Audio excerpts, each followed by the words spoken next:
Mic check 1 2. What's up? What's up? Welcome to the stream. Let's get started.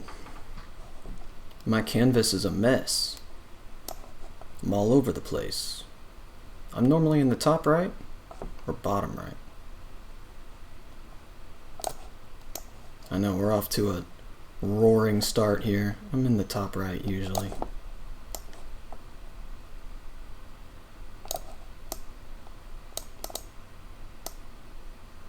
There we go. A little housekeeping here.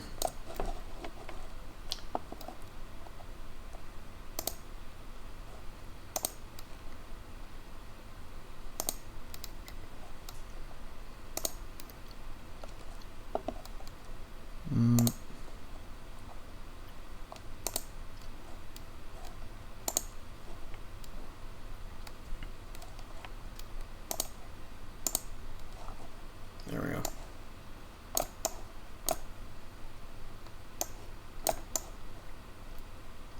Should have did this earlier. Netanyahu is speaking right now at the United Nations General Assembly. So we'll get that going right now.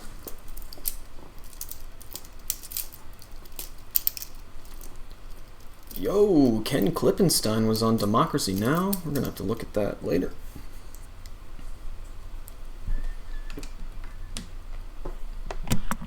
don't think I've ever heard Ken Klippenstein talk.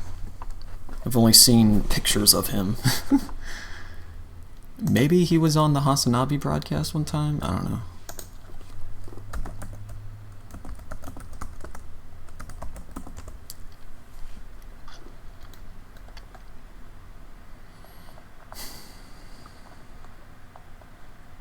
Here we go. Here, we celebrate the 30th anniversary of the Beijing Declaration. On this occasion, we have strengthened our commitment to women's empowerment.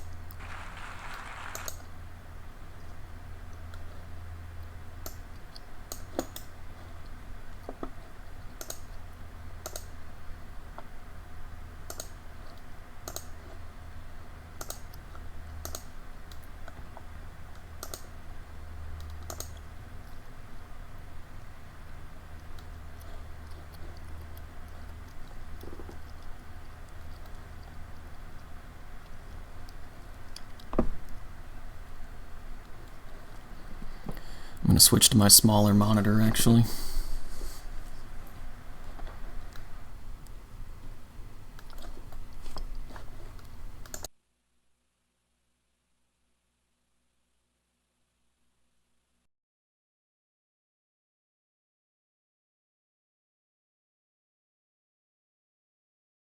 Item 8 entitled General Debate.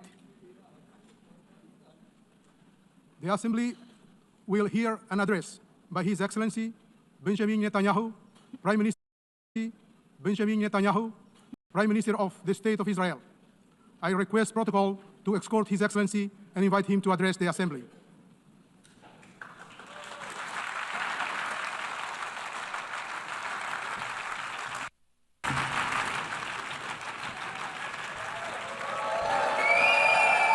Please order in hall. Please order in the hall.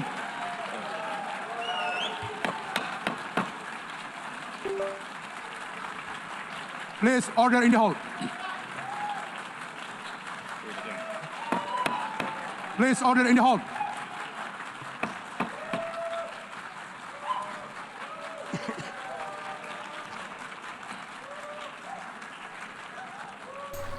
Shut the fuck up. Quit hooting and hollering for this fucking war criminal. Genocider. Fucking serial killer. Please order in the hall and please be seated. Nobody did that shit for any other world leader. Just his fake ass patsies clapping like seals. Shut the fuck up. Shut up. Order in the fucking court. Please order in the hall. Order in the hall, bitches. Shut the fuck up. Mr. President, the families of our dear hostages languishing in the dungeons of Gaza. Ladies and gentlemen. Languishing in the dungeons of Gaza. Whatever. Last year, they eat what you allowed to be brought in.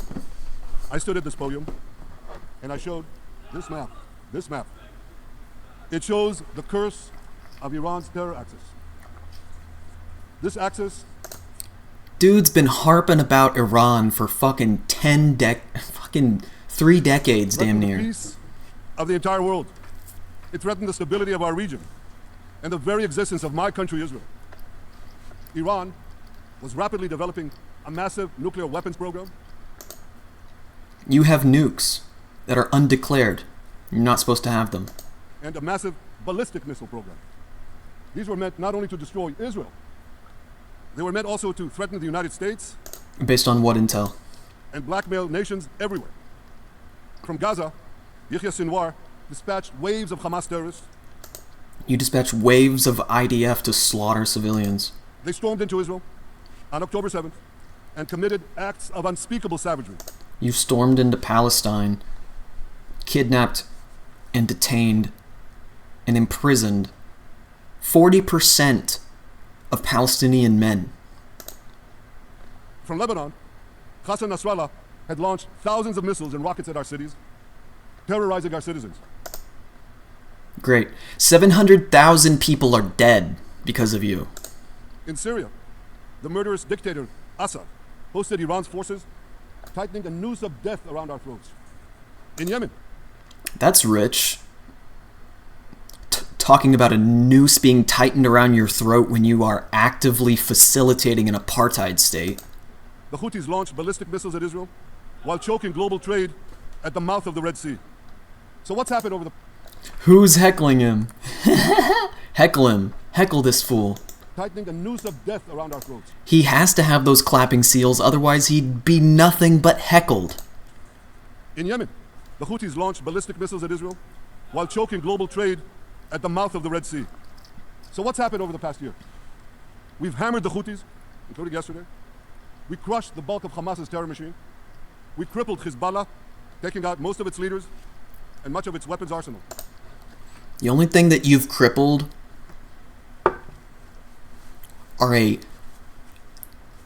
is an unspeakable number of children. You remember those beepers, the pagers? And men and women. And believe me, they got the message. And thousands of terrorists, What message? They're like, they're ready to keep going. Just say the word. dropped to the ground. We destroyed Assad's armaments in Syria. We deterred Iran. Don't trust anyone with one of those yellow ribbon pins, god damn it. Shiite militias in Iraq. And most importantly, and above anything else that I could say to you or that we did in this past year, in this past decade, we devastated Iran's atomic weapons and ballistic missiles programs.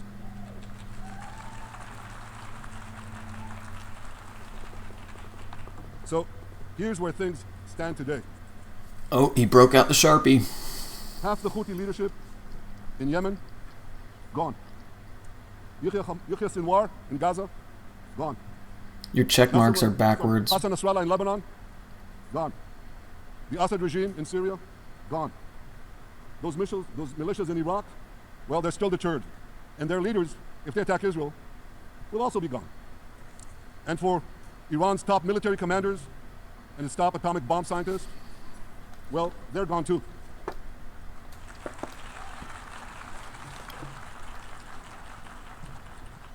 Israel's 12-day war with Iran, which I renamed Operation Rising Lion, that's from the Bible. This 12-day war will go down in the annals of military history. Our daring pilots neutralized Iran's missile defenses and took control of the skies over Tehran. And you saw this. Israeli fighter pilots and American B-2 pilots bombed Iran's nuclear enrichment sites.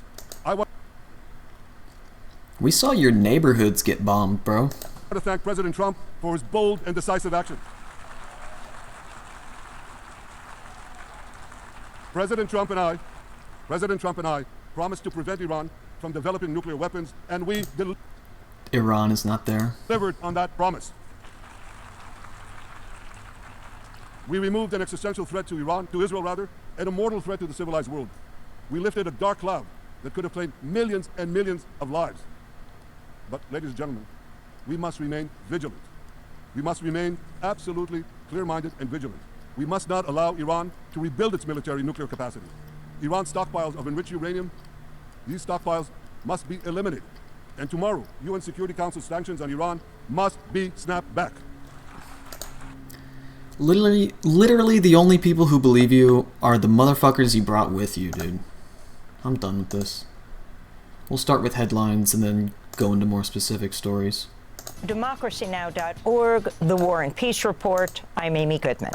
A federal grand jury has indicted former FBI Director James Comey on 2 criminal charges, which include making a false statement to Congress and the obstruction of a congressional proceeding during his testimony back in 2020 about Russian interference in the 2016 election. Thursday's indictment of Comey comes just days before a statute of limitations on the charges was due to expire, and less than a week after President Trump installed Lindsay Halligan, his personal lawyer, as the U.S. Attorney for the Eastern District of Virginia to replace her predecessor, Eric Siebert, who resigned under pressure from Trump because he refused to bring charges against Comey.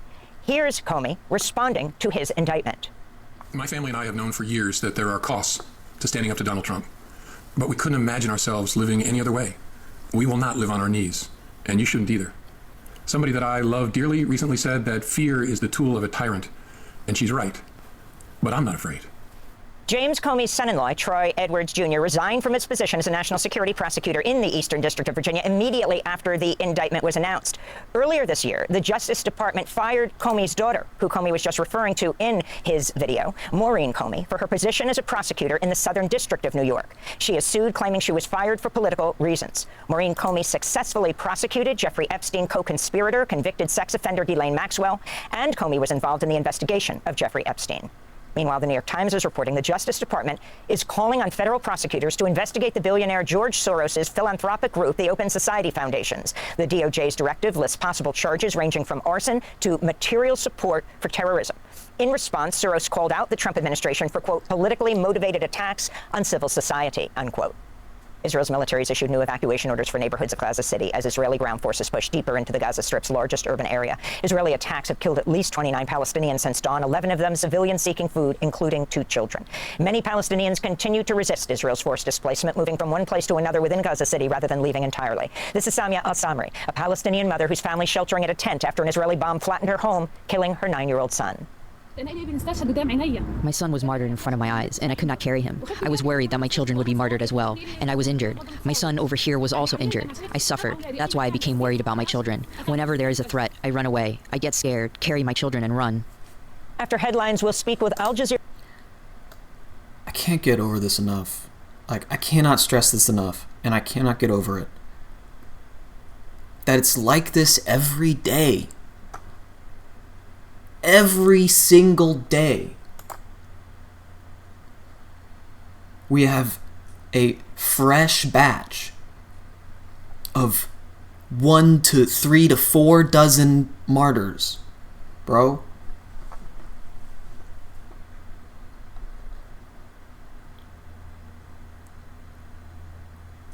Do we let them just be numbers?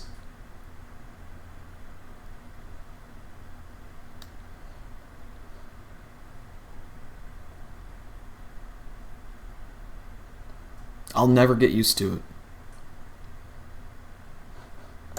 Syria reporter Hani Mahmoud, who has just left Gaza City. Israeli strikes bombarded Yemen's capital Sana'a on Thursday, killing at least 8 people and wounding 142. Israel's repeatedly targeted residential areas. They have targeted residential neighborhoods that is known to all people, Al Raqqa neighborhood. They only frighten women and children. They only make us stronger and more steadfast. And we say to Netanyahu, we swear to tear out his eye. The attack comes a day after the Houthis claimed responsibility for a drone attack on Eilat in southern Israel, injuring 22 people. Earlier this month, Israeli strikes on Sana'a and the province of Al-Jaf killed more than 40 people and was the largest single attack on journalists the world has seen in 16 years. The president of the Palestinian Authority has condemned Israel's assault on the Gaza Strip as a war of genocide, destruction, starvation, and displacement, unquote. Mahmoud Abbas made the remarks in a video address Thursday to the United Nations General Assembly.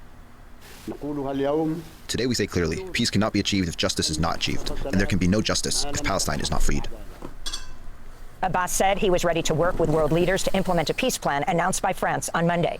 He condemned Hamas's actions October 7, 2023, and said the group would not have a role to play in any future governments of an independent state of Palestine. Abbas's UN speech came as Israeli Prime Minister Benjamin Netanyahu flew to New York, where he's set to address the General Assembly today. For the first time, Netanyahu's flight route was diverted over the Mediterranean Sea to avoid overflying a country that would be obliged to arrest him. An international criminal court warrant seeks Netanyahu's arrest for war crimes and crimes against humanity committed in Gaza, including using starvation as a weapon of war. This morning, protesters are gathering at Times Square for a march.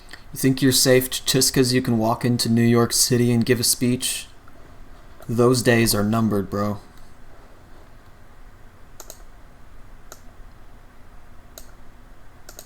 Your days walking a free man on American soil are numbered, Netanyahu.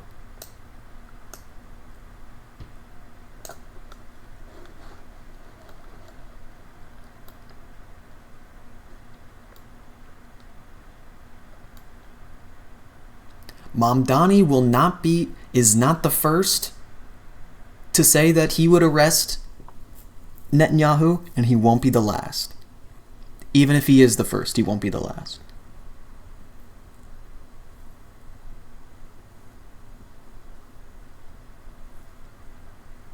Netanyahu's not as old as Trump. He's still got a fair amount of his life that he will have to run and hide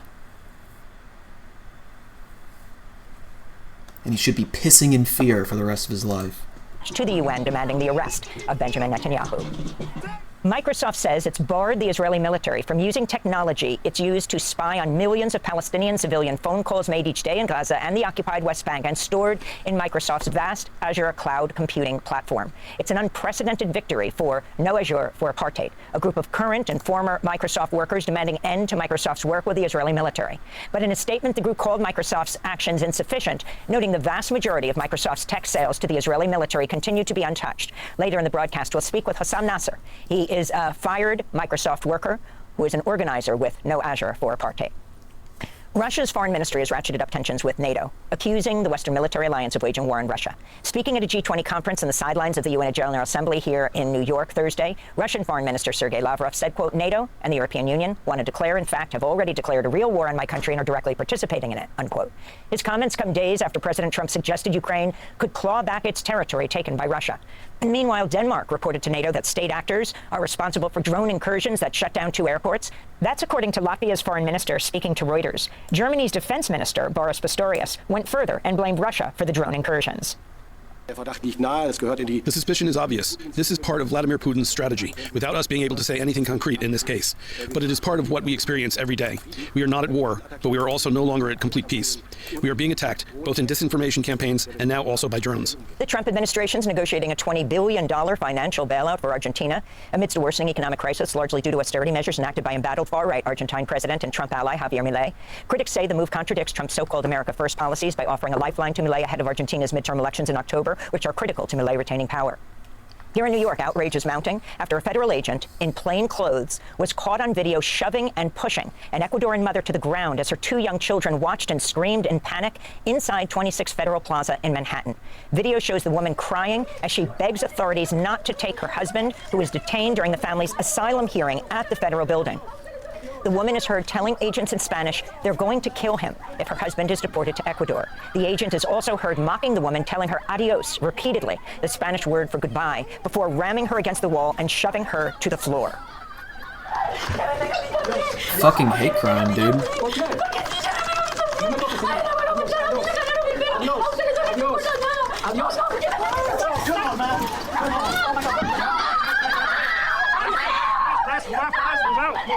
The family reportedly arrived from Ecuador last year. This came as protesters gathered outside 26 Federal Plaza Thursday, where immigrants have described being imprisoned for days or weeks without...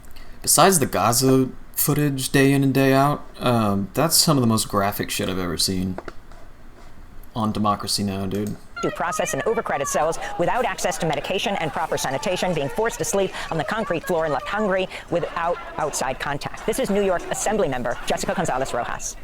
We are done with this administration and their cruelty. We will demand that ICE is out of New York, and we need to fight to make sure that we are passing laws here in New York that will protect our immigrant neighbors. Because we are all the child of immigrants. Amazon has reached a $2.5 billion settlement with the Federal Trade Commission over allegations the company tricked users into paying for Prime membership. Amazon set to give $1 billion to the FTC and another $1.5 billion back to customers impacted by the company's practices. Amazon still faces a legal case with the FTC over allegations the company is illegally stifling competition in the e-commerce market. And President Trump signed an executive order Thursday that would allow TikTok to keep operating in the U.S. The order enables a group of investors to buy the American operations of the app from the Chinese company ByteDance. China still has to approve the deal. The company Oracle will reportedly take over security operations and cloud computing for TikTok's U.S. firm. Oracle's co-founder and chair, Larry Ellison, has a decades-long history with the Republican Party and has frequented Trump's Mar-a-Lago for dinners and has met Trump in the Oval Office. He's also an ally of Israeli Prime Minister Benjamin Netanyahu, donating money to Israel's military through the nonprofit Friends of the Israel Defense Forces. Meanwhile, the United Arab Emirates-backed investment firm MGX is also reportedly set to win a major stake in TikTok's U.S. business. Back in May, MGX made a $2 billion investment in the Trump family's cryptocurrency business World Liberty Financial. And those are some of the headlines. This is Democracy Now!, democracynow.org, The War and Peace Report. I'm Amy Goodman. Thanks for watching Democracy Now! On YouTube. Subscribe to the channel and turn on notifications to make sure you never miss a video.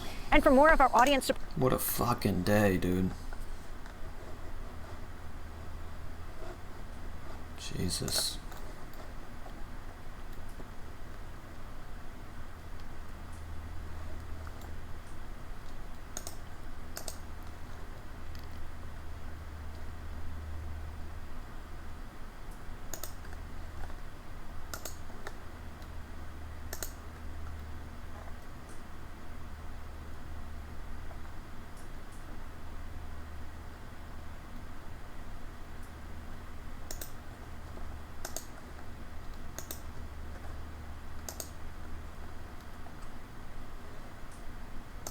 let's get started. We got a lot of big news today. Starting with the flotilla. Yes, so this was tweeted out by Francesca Albanese. The flotilla has been attacked 7 times in a short span. Boats hit with sound bombs, explosive flares, and sprayed with suspected chemicals. So here is someone on the boat while these terrifying events were taking place. Alert, alert. Unfortunately, the Global Smooth Flotilla is being attacked once again. It's the 6th explosion that we hear. The first was on Oela boat, the second on Yulara boat, the third on Otaria boat, the fourth on Maria Cristina, the 15th Salvadia. We just heard a new explosion here. They are throwing flashbangs at us. They are jamming the radio communication. They are throwing chemicals like they did in Yulara. This is an attack situation. We know they have been doing these things for psychological warfare. The drones have been above us for a long time, for many nights, but now they are escalating into more severe and more dangerous types of attacks. We send this alert to the world. Pressure your governments. Pressure anyone to pressure the ones that are doing this, and you know very well who they are, to stop this attack. We are less than 6. I've seen this already.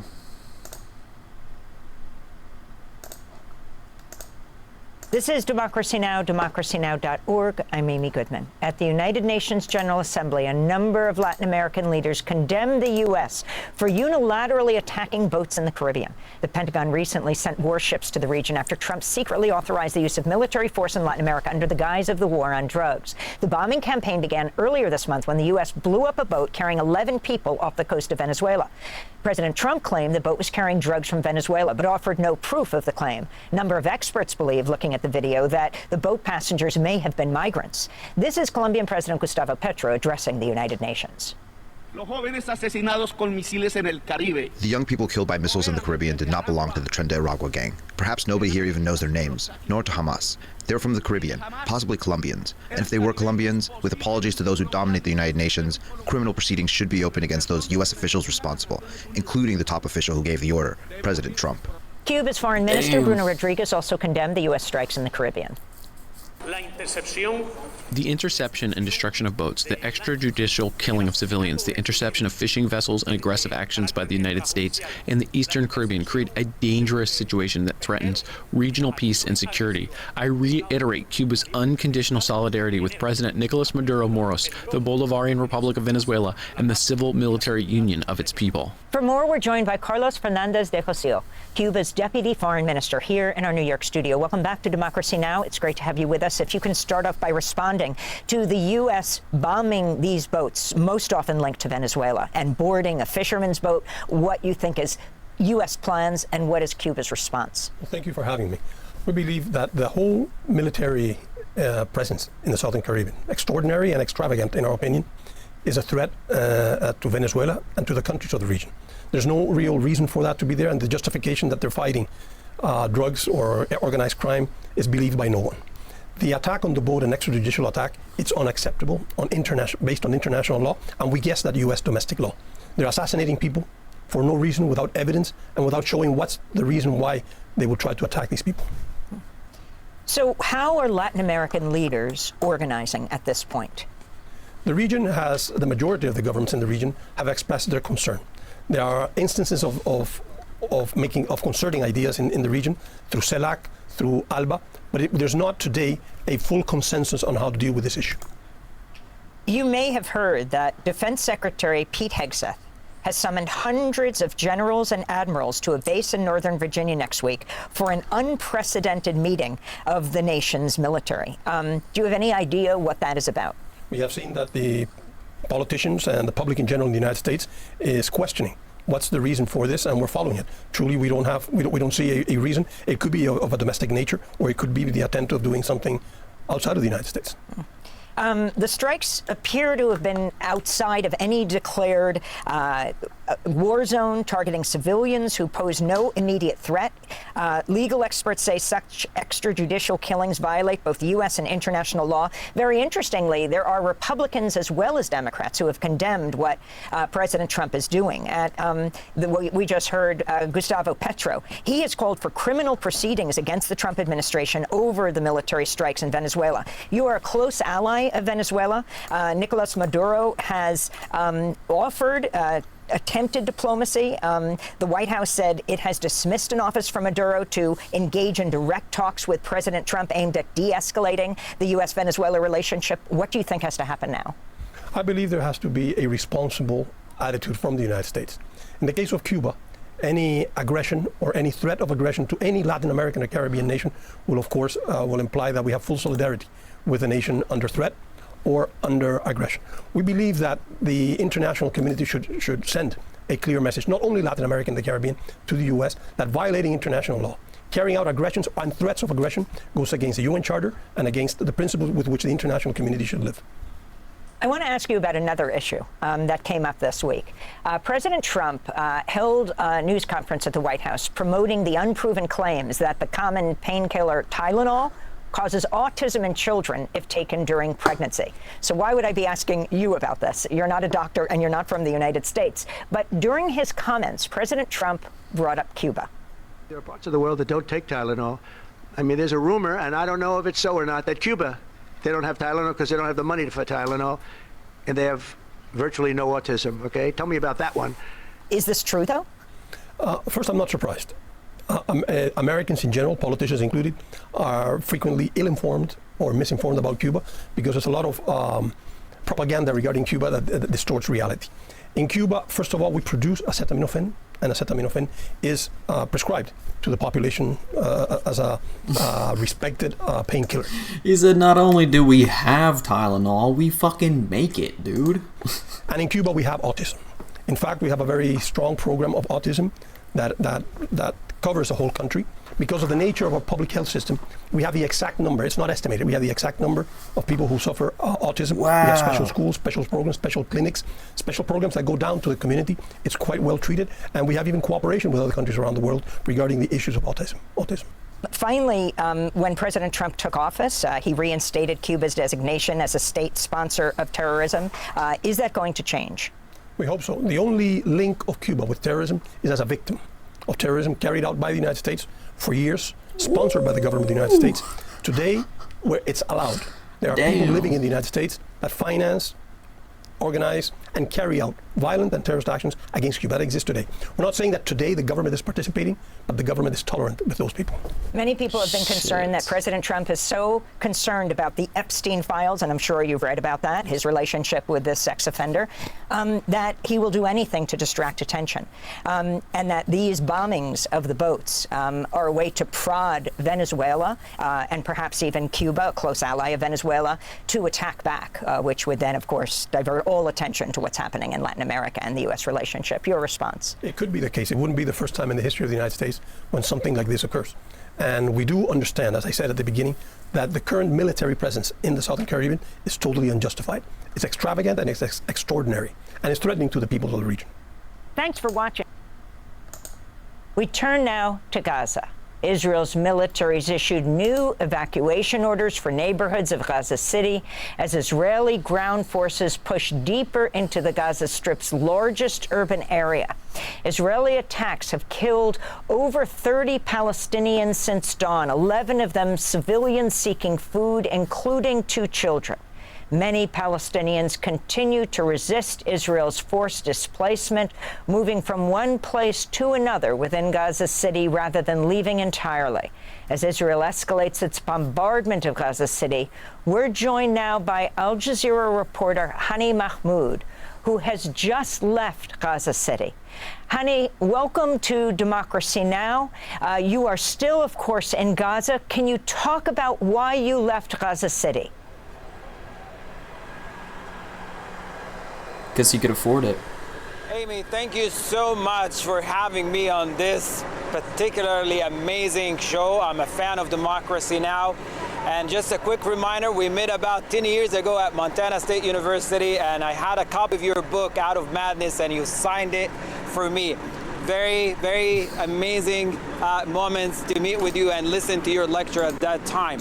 So moving to your question, we did not leave Gaza City until it was extremely difficult for us to stay around the office premise that we were operating it from. Israeli ongoing bombardment has reached as far as the heart of Gaza City, where the majority of displaced families were sheltering after they were forcibly pushed. I'm not trying to be a dick. Everyone is trying to leave Gaza City. And the people who can't leave are the ones who just can't afford it or don't have the means. Out of their homes from the eastern part of the city, from the northern western, the northern central, and from the southern central and the southern western part of Gaza City, in a form that resemble sandwiching people in the middle and keep pushing them toward the western part of the city. The day we decided to leave, a vehicle carrying displaced families just passed through the office premise we were staying in, was struck 3 times by the Israeli military. It panicked the whole area. The explosion just struck the entire neighborhood, caused a state of panic and fear, and quite honestly, that was very threatening to everyone in that particular neighborhood, where people start to moving one street away, one neighborhood away from that particular area. And that's only the tip of the of everything that we experienced over the past month. That was just one example of the ongoing, unfolding horror that across Gaza City people experience on daily basis, from targeting residential towers into displacement sites, into destroying public facilities and infrastructure, critical infrastructures, hospitals and other means of life across Gaza City have been completely destroyed, to the point people started to feel that there's no point of staying there as long as there are none of these elements existing to support their existence in that area. Start moving either one street away, one neighborhood away, or simply take the coastal road in search of safety in central and southern part of Gaza Strip. Hani, you are a face that is known around the world of Al Jazeera English, as you've been reporting for the last years. As you move outside of Gaza City right now, can you talk about, Gaza City now, hundreds of thousands of people have been forced south. 1 million people live there. What are they telling you as they pass you moving south?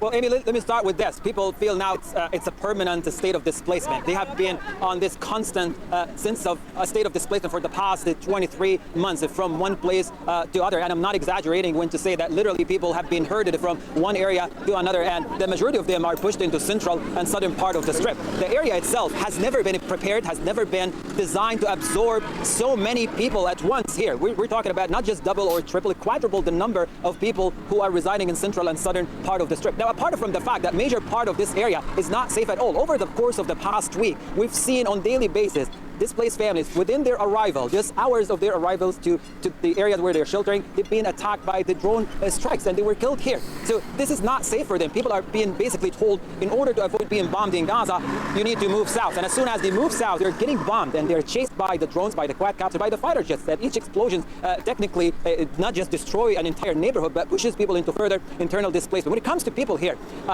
it's just the exhaustion, the trauma, again, the constant sense of permanently displaced, the uncertainty that you will ever see your home back in Gaza ever again, the fact that every displacement carries its unique burden. This time is the hardest time because 8 months ago, I was at the same exact spot here reporting about the excitement and the happiness on people's faces as they return to their homes in Gaza and the northern part of the Strip. They took the very road here. This road at some point represented hope and represented the slow, quiet, back to normal life, sort of, now has become a trail of exhaustion, a trail of ongoing, unfolding trauma here. The lack of basic necessities we talk about still. Gaza is going through a famine. Food is not available at an amount that is sufficient enough to respond to the greater challenges created by months of devastation, destruction, enforced dehydration, and starvation. Whatever you see in the market now does not address the deepening humanitarian crisis. Sugary stuff and stuff that are not necessarily important for survival are flooding the market. But we're talking about sources of protein, fresh produced like vegetables. These are not available. And if they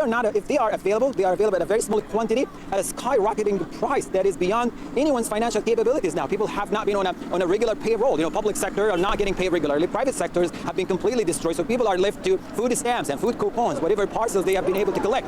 But the worst of this is, over the past 3 days, we did field reports. We reached to areas that are considered for local residents of central and southern part of the Gaza Strip as remote area are now filled with displaced families. What's really worrying about these areas, they are far from the city, far from hospitals and clinics and medical points. They're far from water sources or food supplies. So you have, other than that they are displaced and traumatized, they end up walking for 2 kilometers or 3 kilometers in order to get water, in order to get food and go back to the displacement site. And this is done on a daily basis. Now the danger with this, it exposes people to aerial surveillance that is basically flooding the area here. The skies of central areas are clouded or are clouded with the drones and fighter jets, and already causing mayhem, causing panic, and causing a greater level of fear, because this place is not even safe for them to stay in. We ran to a family member here who was waiting for a couple days for remaining family members to arrive. And as soon as they arrived, just within 3 hours, 11 members of families who arrived to central area were killed in a single strike.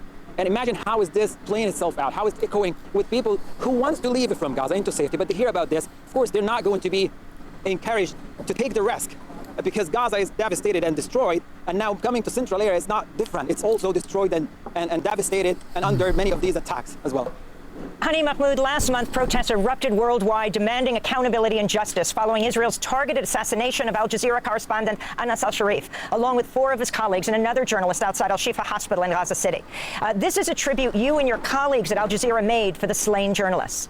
Anas, Muhammad, Mu'min, Ibrahim, and Muhammad Nofal. Thank you for everything you have done for us. They stood in the rubble, they walked through the dust, they bore witness much of the horror, the pain, as well as the resilience of Gaza and across the Gaza Strip. Anas became the eyes of Gaza and the voice of its suffering. His reporting was not just journalism, it was an act of defiance, a refusal to let the world look away. He always used to tell us when he used to take a photo, don't show them I'm short. People get surprised every time they see him because he's so very tiny. Muhammad, I will never forget that. You wanted to learn English in order to spread the news to the Western communities. Ibrahim and Muhammad Nofal, who wanted to get married once the war is over. Just a few hours before the attack, we chatted a bit, we giggled, we even talked about plans that we wanted to do right after the genocide is over. The truth will not be buried. As Anas always says, our coverage will continue. To our fallen colleagues, your bravery will inspire a generation of journalists to come. Thank you guys for everything you have done for us. Thank you for the news coverage. Thank you for dedicating your life to tell us the truth. I wish they never left, and I wish Palestinian journalists were not a target. To all of them, rest in power. We will never forget you. An amazing video for that horrific moment. Anas al-Sharif, the well-known Al Jazeera correspondent, killed with 3 other Al Jazeera colleagues August 11th in that strike on Al-Shifa. Mohammed Kreka, also a correspondent, killed alongside Anas. And you have Ibrahim Zahir and Mohammed Nufal, cameramen, killed in that same strike. Then we go back in time. Mohammed Salama, cameraman for Al Jazeera, killed in a double-tap Israeli attack on Nasser Hospital August 25th. Killings in 2024. Ismail Aghoul, the Al Jazeera Arabic correspondent, killed along with Rami Al-Rifi, July 31st, 2024. Died in an Israeli airstrike on their vehicle while covering the killing of the Hamas leader Ismail Haniyeh in Gaza City. Hamza Dadou. If you can talk about your colleagues and friends and what this means. Honestly, every day as I turn on Al Jazeera and see you at the top of the newscast, I worry the next day if I will see you there.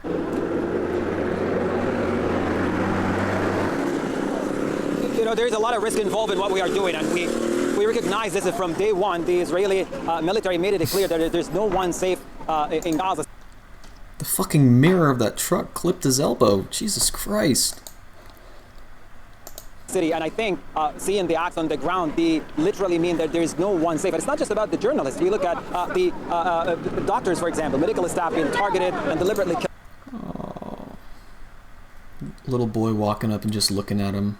By the Israeli military, teachers, engineers, at some point represented the elite educational intellectual class across the Gaza Strip, including university presidents and deans of colleges. They were all on the list of the Israeli military, and were killed systematically. So when we talk about journalists, it's just one element of so many that is likely in the future to affect how this society is going to progress socially, economically, let alone intellectually, with this large number of people being systematically targeted and killing. When it comes to our colleagues, everyone, as I said, every one of them did their job to the best of their abilities, telling the truth as it is. And by the way, here on the ground, we report everything that we see, and we report everything that comes in front of our eyes. Our cameras are always with us, and we report it as raw as it is, because there is no room here to change anything. There is no room here to make anything more appealing or to drive sympathy. This is not about driving sympathy. It's about driving a change, because what's going on here is beyond anyone's imagination. It's brutal, it's aggressive, and the fact that it's been happening for the past 23 months, non-stop, just put a huge question mark. Why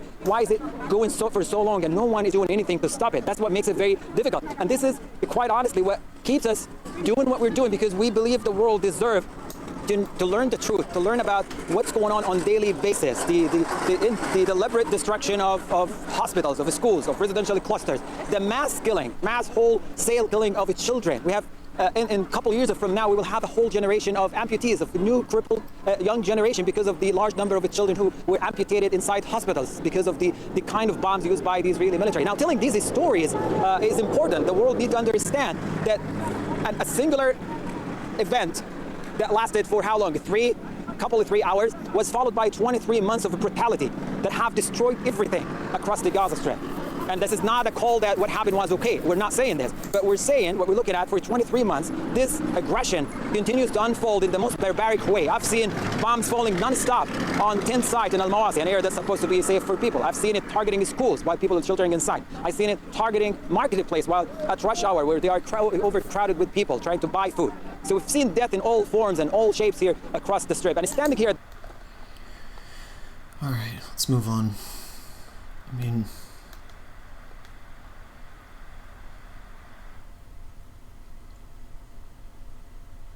It's like it's a new day, but it's like... It's a lot of the same.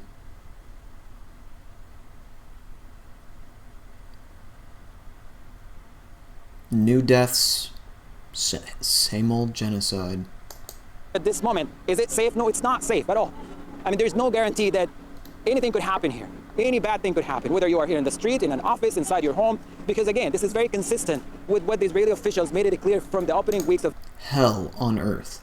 Hell on earth. They've made hell on earth. This genocide. They said there's no one safe here. Dehumanization. And by they, I mean Israel. And the demonization of Palestinians.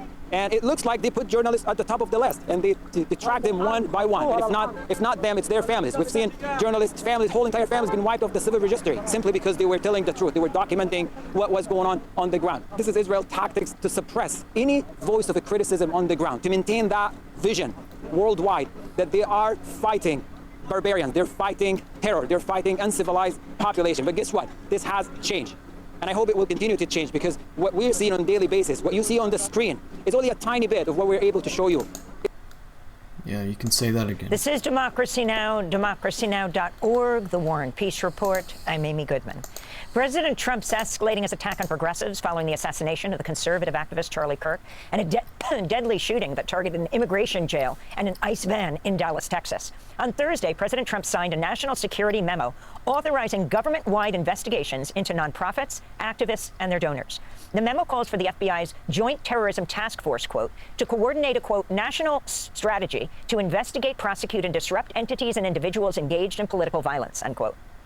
Since the assassination of Charlie Kirk, September 10th, President Trump, Vice President J.D. Vance, and other White House officials have repeatedly blamed Democrats and progressive groups for the attack, even though no evidence has emerged linking the accused shooter, Tyler Robinson, as well as the person involved in the ICE shootings, with any progressive organizations. On Thursday, federal authorities said they also have not uncovered evidence linking the men who attacked that ICE facility to outside groups. Wednesday's shooting in Dallas left one ICE detainee dead and 2 migrants critically injured. Authorities say it's not going to stop them from speculating. The suspected gunman, Joshua Young, who died from a self-inflicted gunshot wound, was attempting to target ICE agents, not detainees. This is FBI agent Joseph Rothbach speaking at a news conference yesterday.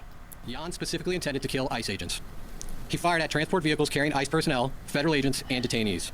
He also fired multiple shots into the windows of the significant... I just feel like no one cares. Threat against what he called the... Also acknowledged the potential for other casualties. On Thursday, President Trump reiterated his threat against what he called the radical left.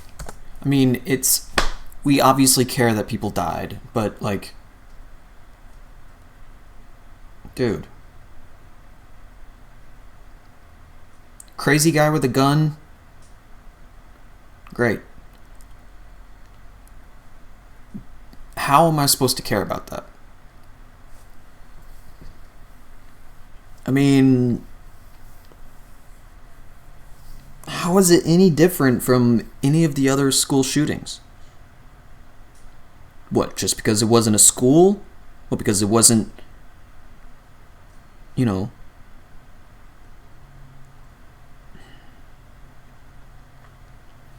Bro, I'm tired. I'm so tired of the conspiracies. I'm tired of, like, constant political violence, like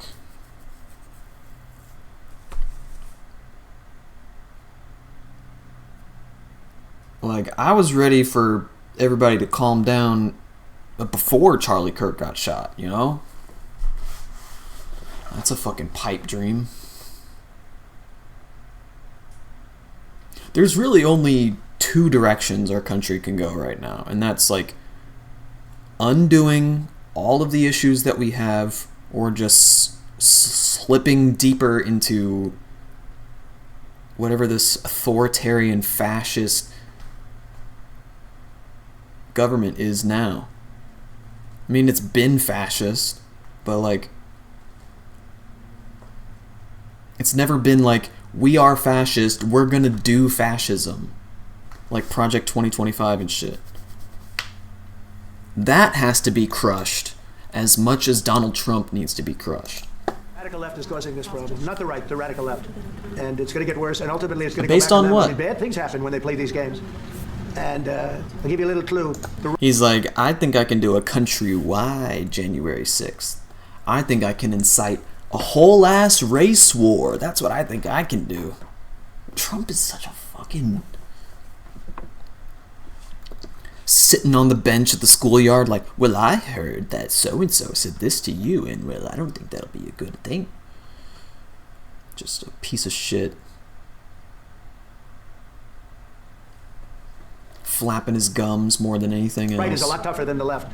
But the right's not doing this. They're not doing it, and they better not get them energized, because it won't be good for the left. We go right now to Madison, Wisconsin, where we're joined by investigative journalist The fuck does Trump know what's good for the left? Ken Klippenstein, who's been reporting on the shooting of Charlie Kirk and the attack on the ICE jail in Dallas. His most recent article, The ICE Shooter's Politics, Joshua Yan's Friends Speak. Ken, welcome back to Democracy Now! Tell us what you found out. Hi, Amy. Good to be back. Well, I tracked down 3 friends of the deceased shooter who had known him since childhood and asked them straightforwardly, what were his politics, what were his views? And their answer was basically that he had libertarian leanings, but he was generally apolitical. And that was something that was corroborated by his own brother, who gave an interview saying this guy wasn't political. I'd never heard him say anything about ICE prior to this. And one of the most surprising aspects of this investigation for me was talking to his former friends, and I kept running into the same issue, which was that, oh, you know, I'd fallen out of touch with him and didn't have recent insight into what his views were. I kept hearing this, and by the third time I hear it, the person says, oh, you know what happened? Probably no one knew him recently, other than maybe his immediate family, because he started spending huge amounts of time on the anonymous chat forum called 4chan, and just playing video games. So apparently he dropped out of school, kind of became a recluse, lost all social contact, immersed himself in this world of, just to describe 4chan, provocation and trolling, and you know, people would describe it as sort of controversial site. And then there ends up being the shooting, and I ask his friends about it. Okay, he has written on, you know, these unused bullets, anti-ICE, clearly it's anti-ICE, right? And his friends say, I wouldn't interpret it that way. He was never a sincere guy. Everything he said was laced with irony and sarcasm. He was a very sardonic person. So they were all skeptical of the idea that this was anything but some practical joke. They said that, you know, because of his libertarian leanings, he didn't like the government, and that apparently, according to investigators, was one of the conclusions they came to based on what they've been able to go over that he left behind. But that wasn't specific to the right or the left. That was a general disdain for government, and a disdain that he seemed to have for all sorts of things in life. And Kash Patel, the FBI director, tweeting out this picture of one of his bullets saying anti-ICE. And also this misinterpretation, it sounds like you're saying, when they say he's anti-federal government, that it's this particular government, or is it just all government? Yeah, as his friends described to me, it was all government. He was someone who was contemptuous, I would say, of authority in general. I was sent videos of his comedy going back to middle school, and what came across in them was he was always being tongue-in-cheek and making fun of things, which, you know, isn't a problem in itself. But as was described to me, once he started spending all this time on 4chan and gaming, and I want to stress, you know, there are lots of gamers. In his case, though, we're talking over 10,000 hours on just 3 video games, all shooter games, according to his Steam profile, which is like a gaming platform. And, you know, as was described to me, that became his entire community, these chat rooms and the people that he talked to in these video games. And it sounded like he started getting more and more extreme views. His friends stopped talking to him because they couldn't stomach, you know, his shock humor and how over the top things we're getting. And that's the last insight they have. And then we see what happens. And sadly, people didn't seem, they were surprised, but I don't know that they were shocked based on my conversations with his former friends. But yeah, it's a very complicated case to go through, because within just minutes of the investigators getting that photo of the unspent shell casings that had anti-ICE written, FBI Director Kash Patel posted that to social media, which is very unusual. In FBI protocol, they tend to not want to release things because they don't want to harm. So Rust was one of the video games. He spent the majority of his time on Rust, which, if I'm not mistaken, has like a creative component to it. So while it is a first-person shooter, it's kind of like Fallout where you can build stuff, or like maybe not quite Fortnite, because that's a little too cartoony, but you build stuff as much as you shoot stuff. So I've put some time into Fallout 76, just building shit. A lot of it was before I was sober, but like, I mean, I guess in this case,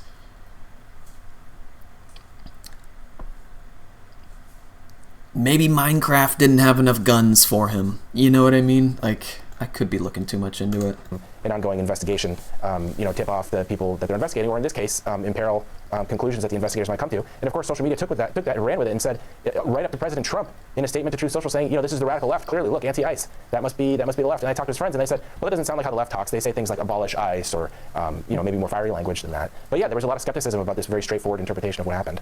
So do you see similarities between these terminally online nihilistic politics of both Jan and also Tyler Robinson, how he was characterized, the man who assassinated the conservative activist Charlie Kirk?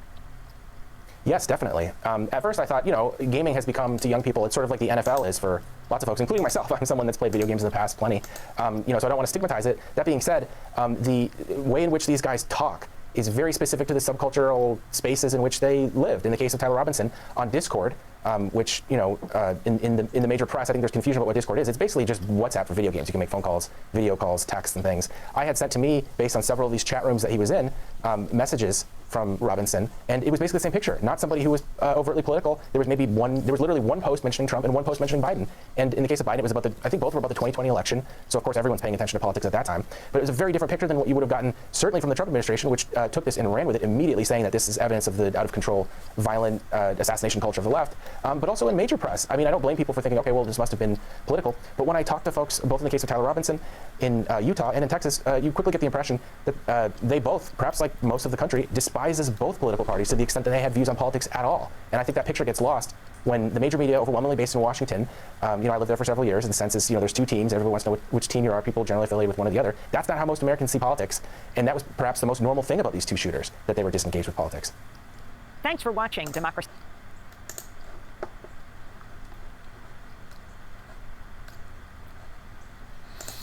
Let's check on the flotilla.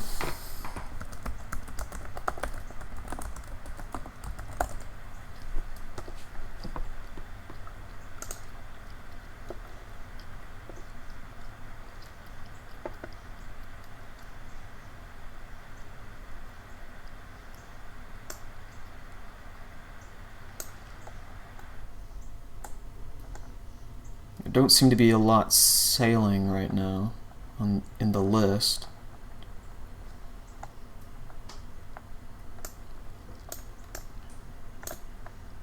Looks like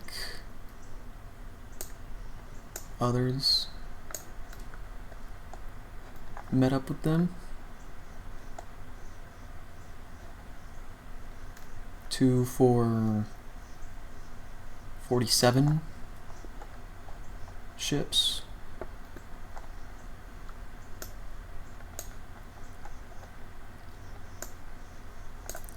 Whoa, they're all on this island. What are they doing?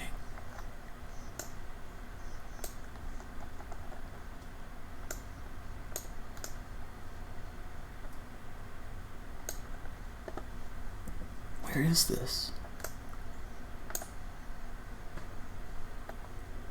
That's a very Greek-looking word. Okay, I think I have the general location down. Before I pull up Google Maps. Okay, south of what I'm guessing is Greece.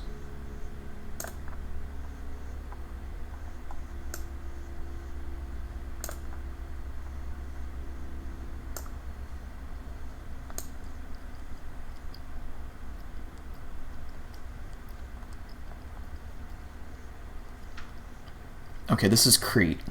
So they're on Crete. This little small island southeast of Crete.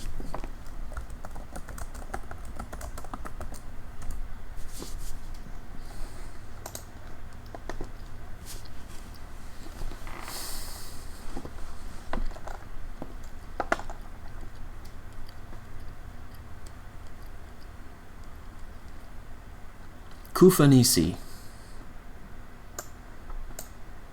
Damn. There's nothing. It's just like cliffs.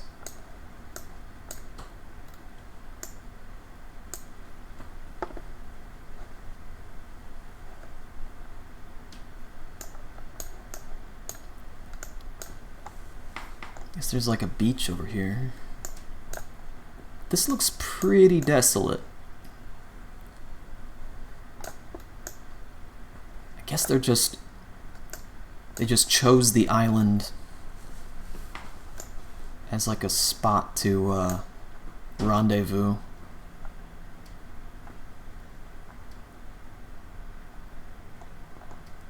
That is a small island. Like, you get down to it and it's you see trees.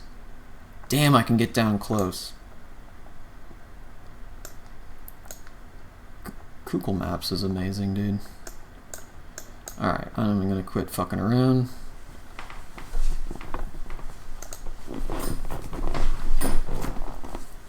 I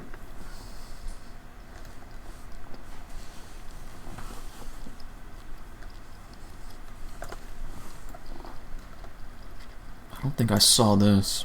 I'll be right back. Alcatraz have disappeared. The Miami Herald reports about 2/3 of the 1,800 immigrants who were held there in July have gone missing from ICE's online database, with their families unable to locate them. Earlier this month, the federal appeals court ruled the jail could continue to operate despite reports of abuse. Trump welcomed the news. I think Florida's done a great job by building it, and whether it's Alligator, Alcatraz, or anything else you want to call it, it's an amazing facility for what it is. It's not a hotel. It's not supposed to be a hotel, but they've done a great job with it. For more, we're joined by two guests. In Miami, Thomas Kennedy is a policy analyst with the Florida Immigrant Coalition. And in Washington, D.C., Shirsho Dasgupta is a reporter with the Miami Herald who co-wrote the new report headlined "Hundreds of Alligator Alcatraz Detainees Drop Off the Grid After Leaving Site." We welcome you both to Democracy Now! Shirsho, let's begin with you. You broke this story. Talk about how you got this information, what documents are available, how many people are missing or disappeared. So my former colleague, Ana Ceballos, obtained 2 rosters of Alligator Alcatraz detainees in July. And those rosters accounted for a total of a little more than 1,800 men who were held at the facility. After a month, around end August, when the facility was winding down its operations, we matched the detainees in the rosters to ICE's online locator system, and we found that around 800 of them had no records, and roughly 450 of them had a result called "Call ICE for Details," which is a pretty vague notation. We spoke to attorneys who said that that notation can mean anything. It could mean that someone is being processed for intake to a facility. It could mean that someone is being transferred from one site to another, or it could also mean that that a person is about to be deported. And Shirsho, can you tell us whether anyone has indeed contacted ICE to find out what's happening with these detainees? Yes, we spoke to the attorney and family members of one person who was held at Alligator Alcatraz. He's a Cuban national named Michael Borrego Fernandez.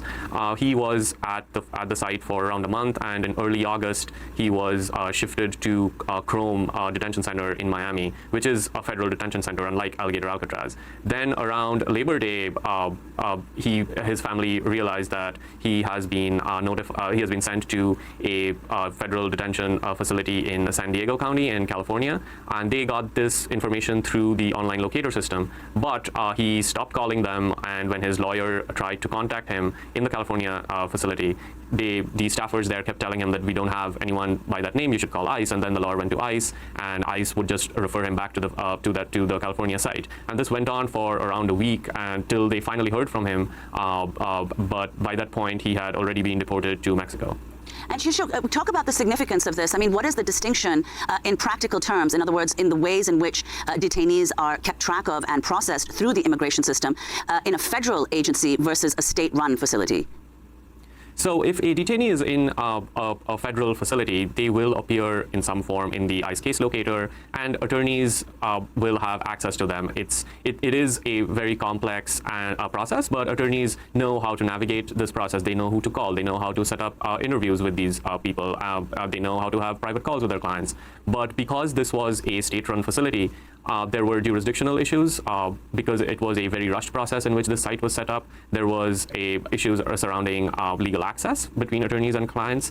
And even when they were transferred out of this facility, I've spoken to attorneys who've said that we don't know who to call. Sometimes we call a person who is listed as the contact person or is the contact person at like a site where he's supposed to.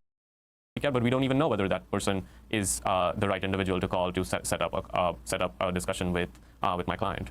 And what is the state saying to you, Shersho? What is Florida? Explaining that difference between federal and state, and what DeSantis, the governor of Florida, the deals he has made, the contracts with the money flowing in, ICE getting more money now than they ever had.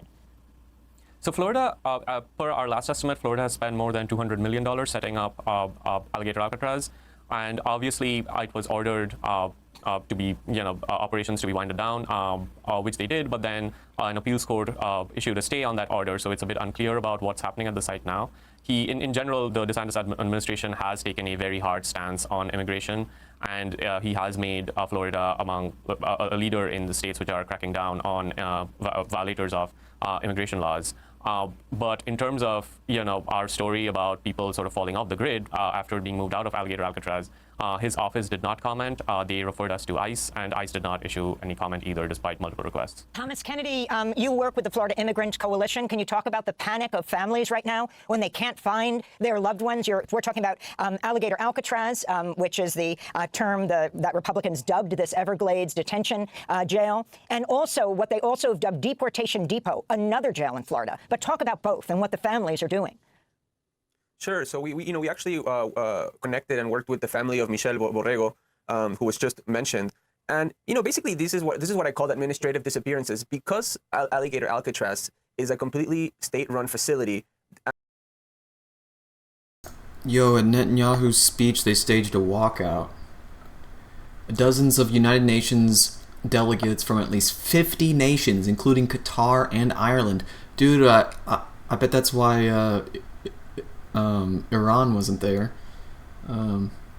Staged a mass walkout from the General Assembly in New York on the 26th as Prime Minister Netanyahu began his address defending Israel's military actions in Gaza, self-defense against Hamas and Iran's influence.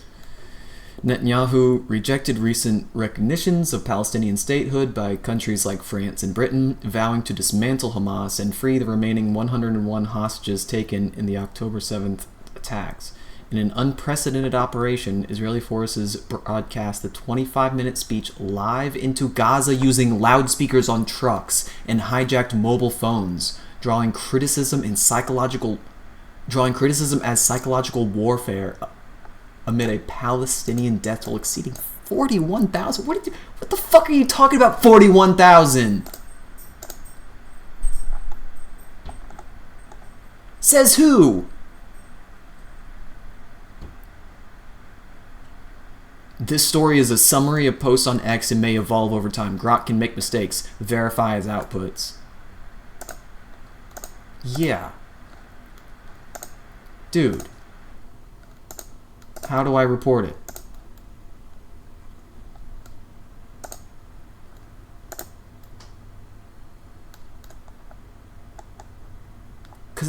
Well, what the fuck does that do? God, this site is such trash, bro. Trend history.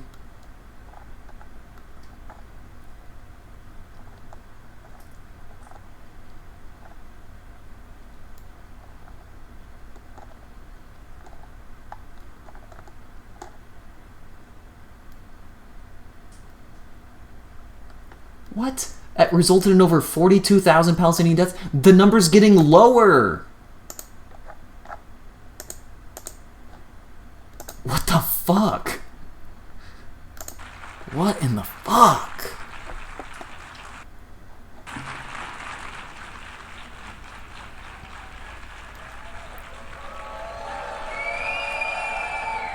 Please, order in the hall.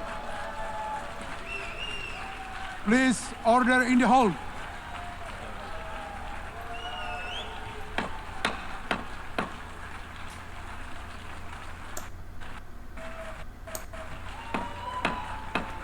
Please, order in the hall.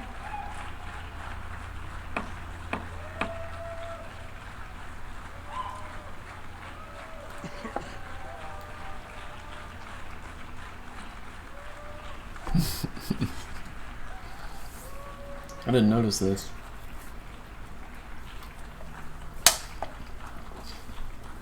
Maybe they didn't show it. They only showed the clapping seals on Reuters. Please, order in the hall.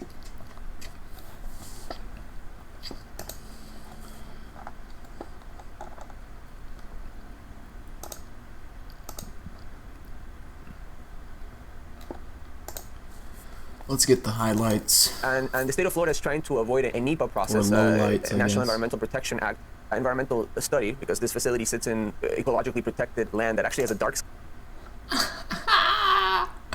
No way! He's coming after the Vanguard. Yes! Fuck the Vanguard! Yes! Get him, Pat Empanada! Get him! Yes! Fuck you guys! You guys are fucking losers! He put Hitler mustaches on you, dude. Oh, that sucks. Oh, that sucks. 3 minutes ago, let's fucking go! Alright, news is on hold. I was recently targeted by a YouTube slop channel that just like does. No way! They came after Sabby Sabs for being just not being with the No Kings protests, or not even that. It was the Fight Against Oligarchy tour with Bernard Sanders and AOC, a couple of fake progressives. And they're like, don't let conspiracy theorist Trump supporters throw cold water on your progressive movement. Wearing their fucking Palestine shirts they bought off an Instagram ad. Wear the Peace does Instagram ads. I don't know what the fuck I'm saying, but the Vanguard destroyed by Bad and Banana in shocking video. Fucking get 'em, dude. These guys are complete hacks, partisan hacks, okay? And yeah, they just serve treats to the Democratic establishment. They have got the most libbed up audience in history, bro. And just because you think it's just a couple young guys that they're automatically progressive? No. Possible to be young and dumb and full of hubris, as the phrase goes. Does endless reaction videos. Now, you know, I have my own slop channel where I do reaction videos, but I also at least have I'm watching it right now. Have a main channel that the slop channel exists to support, right? That's why it exists. These guys do nothing but slop. And they are very inaccurately named, I would say. They're called the Vanguard when that position. There's nothing Vanguard-y about them. They're just guarding the establishment. They're guarding electoral politics in a progressive space. Like a bunch of fucking clowns. Just a couple of clowns, you know? Silly and Billy, as they're referred to by Cenk Uygur. Not me being... Cenk was wrong. Cenk was wrong to come after them for what he came after them for, and just served them his entire audience.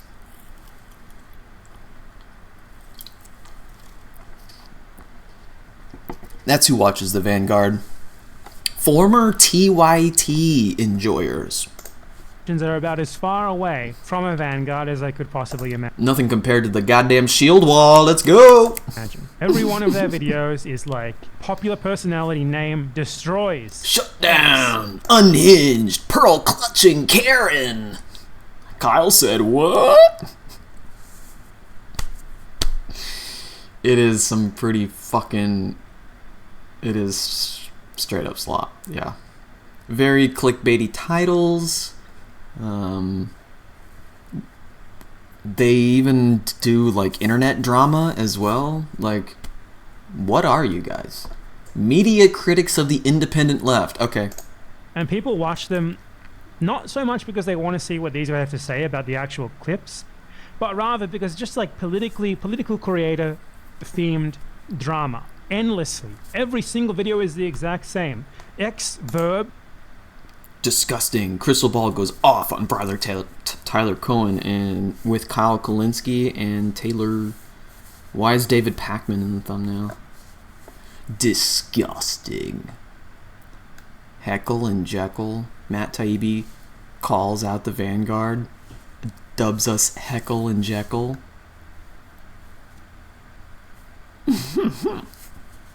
That's kind of funny. Insane Clash. Bro, I don't want to watch a Cenk Uygur video. I don't want to watch a Dave Rubin video. They've got Dave Rubin and Cenk in the same and calling it an insane clash. Wow, like gladiators. Warring in the battle of ideas. Like, I'm not even kidding you. Every video is the exact same. Mm-hmm. Mehdi Hassan destroys. Anna Kasparian called out. Kyle Kulinski makes shocking admission. Hassan Piker, Taylor Lorenz, blah, blah, blah, blah, blah. Okay. Like, I appreciate the grip. This is what you do if you want money. It's not what you do if you're intelligent and have something to contribute. But these guys have been very angry with me lately, though they are way too afraid to make like an actual video talking about it. They have been very angry with me for like calling out Graham Plattner for being a black water mercenary who mass murdered Iraqis. That's one. Yeah, that guy fucking sucks. One things they're very angry about. They're very angry with me for explaining how first world unions are overwhelmingly imperialist and you should maybe put some thought into whether you should join them or not. They're very angry with that. Basically, these guys are like your generic first world, like... Yeah, people smear Bad and Banana saying they're like, oh, you shouldn't join... He says don't join a union. Is he really even, like... What kind of an ally is he? What kind of a comrade is that? It's like, well...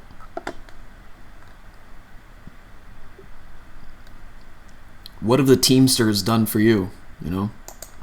Bernie Sanders guys, right? They are desperately offended by basically any opinion. Oh, they got air conditioning in the UPS trucks. Wow. What a landmark victory for the working class. That comes from some place aside from like a white, like left-leaning liberal American. They don't want to be exposed to like someone who's not just an American, giving a standard like American Bernie Sanders type opinion. It enrages them. They have kept that talking to me to like their... Wait, what do you say about... Oh yeah, anything that partially even slightly deviates from Bernie Sanders, and they don't criticize him on Gaza. That's why I stopped listening to them, because they just would not criticize Bernie for his stance on Gaza. They just wouldn't. Never brought it up. Gee, that's kind of a glaring issue, isn't it? Like left-leaning liberal American. They don't want to be exposed to like someone who's not just an American, giving a standard like American Bernie Sanders type opinion. It enrages them. They have kept that talking to me to like their VODs, which I believe are paywalled. Their VODs are members only, so I can't like show them. Oh, how brave. Here, but like they didn't actually talk about my video. They don't watch my videos. What they do is they reacted to the thumbnail. So they looked at like the thumbnail of like my Graham Plattner video and they were like, oh man, come on, he's a veteran. How could you possibly mean about a veteran? You know, all he did was massacre some brown Iraqi babies and brag about it. Even today, what's wrong with that, man? You know, they have things to say about me, but they don't exactly get to the point of them actually making a criticism. I don't think these people are sentient. I don't think they are really capable of making a criticism. I don't think they're capable of engaging. Or they would have engaged with me, right? They would have debated me already, which I openly challenged them to and they never responded. You know why. Oh, you know why. People who make the sort of content they make exclusively make that sort of content because they can't make good content. If you ask these guys, what is your like magnum opus? Like, what's your best ever video? what is the video you've made that you're most proud of? They couldn't tell you because they're all the fucking same. All of their content is like, X destroys X. It's the exact same. Their most popular video is, here's what Joe Rogan has to say about Donald Trump. Oh my god, this is really funny. Oh, wow. Their most popular video is, vibe shift. Even Joe Rogan knows it's over for Donald Trump. It's literally just like an omnibus of names, and the videos are ranked by like how popular the name is, you know? Like, otherwise, what the fuck are we looking at here?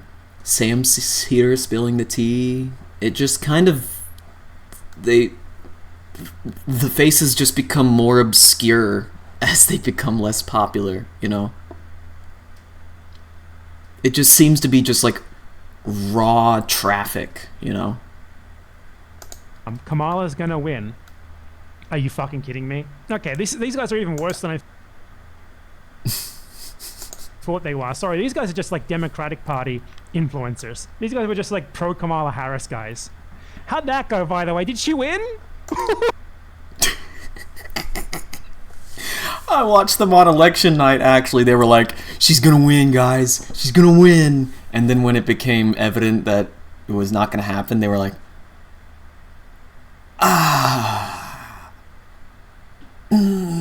just the most ungraceful, like, man, I was really huffing the copium, wasn't I? Just like, it's sad. It was sad to watch. People on RuneScape were happy.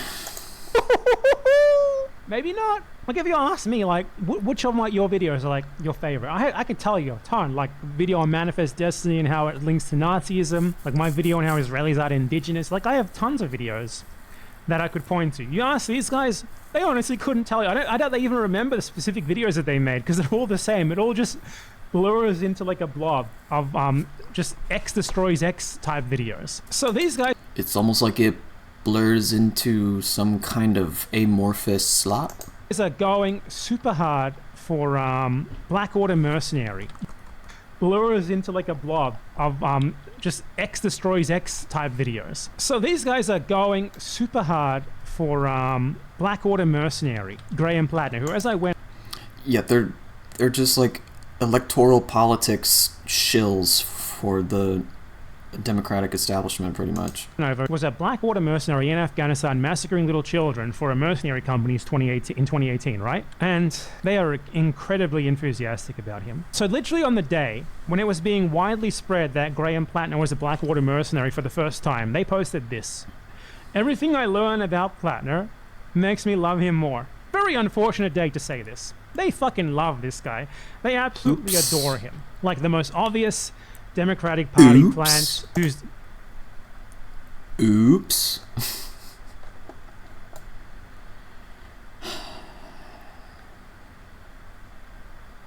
Do you think these candidates, like, pay money to the outlet to have them on, or vice versa? I don't think I want to know. Purpose is to go in there and be like, I'm a veteran. We gotta tax the billionaires. That's my Bernie Sanders voice. And respect our veterans. Give the veterans more benefits to go and do imperialism. Blah blah blah. Rebuild our fleet, our like Navy fleet. That's like what Plattner's been saying. These guys see that.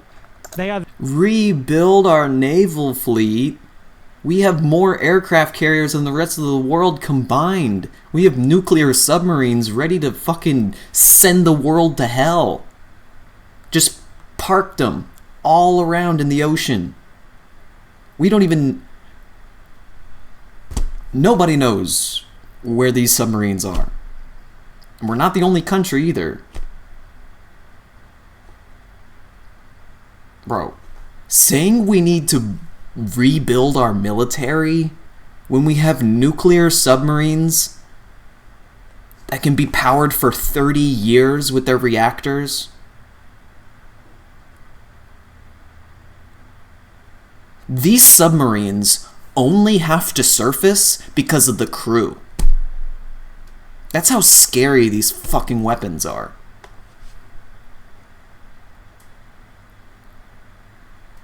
Literally, we have weapons that we cannot even pilot.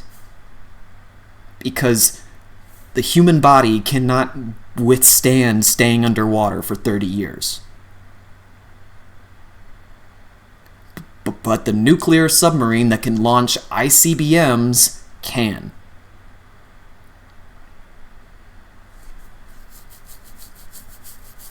Some aircraft carriers can just stay where they're at indefinitely, intimidating a country until they do what you want them to do. You can put a place under naval blockade with just a fraction of our aircraft carrier fleet. Well, Joel, how do they stay there for so long? They get airdrops to be resupplied. They can cycle the crew. Fuck out of here. We need to rebuild our Navy. The vanguard, right? The vanguard party. They're at the forefront of the left, the communist revolution. This is what they're saying about an obvious Democratic Party entryist plan candidate. So I thought it interesting to see what they had to say about the previous version of this guy, the exact same person as this guy, a man named Fetterman. They really fucking liked John Fetterman when he was doing this exact same grift. John Fetterman, who came out immediately as like a staunch American imperialist once he was actually elected. They've been this lame for that long, dude? It's been 3 years, really? Like, ha ha ha, I'm just a right-wing Democrat. John Fetterman exposes Dr. Oz as a carpetbagging elitist. My favorite one of this is that Nathan J. Robinson wrote an article about how Fetterman was basically... the embarrassing state of John Fetterman? That's an interesting way to phrase it. Oh, you feel embarrassed now. Is it embarrassing to you? Or is it embarrassing to him? I don't know. Or is it embarrassing to our nation? A Democratic Party entryist, right? Like we look so foolish on the world stage. That's these types of guys, dude. Literally, you're like David Pakman, pretty much. You guys are a split entity of one David Pakman. An imperialist Democratic Party entryist who was going to immediately do what everyone with a brain should have known that he was going to do, like these types always do. And they made a video. Kyle Kalinske rips apart Nathan J. Robinson's John Fetterman article in fiery secular talk rant. You see the SEO there? It's all about getting clicks based on this person said this about that to this other. Bro, my video that was Hassan versus Bad Empanada with like the verses, and then Bad Empanada had like laser eyes and stuff.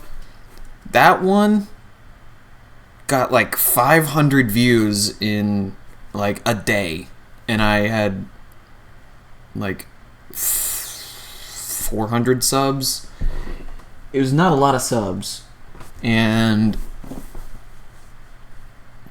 dude, the way that like really felt like it was a clickbaity thumbnail, the way it was just like they said at the jump they're just having a conversation, they're not having a debate, but people clicked on it anyway. They knew up front it wasn't going to be like a debate.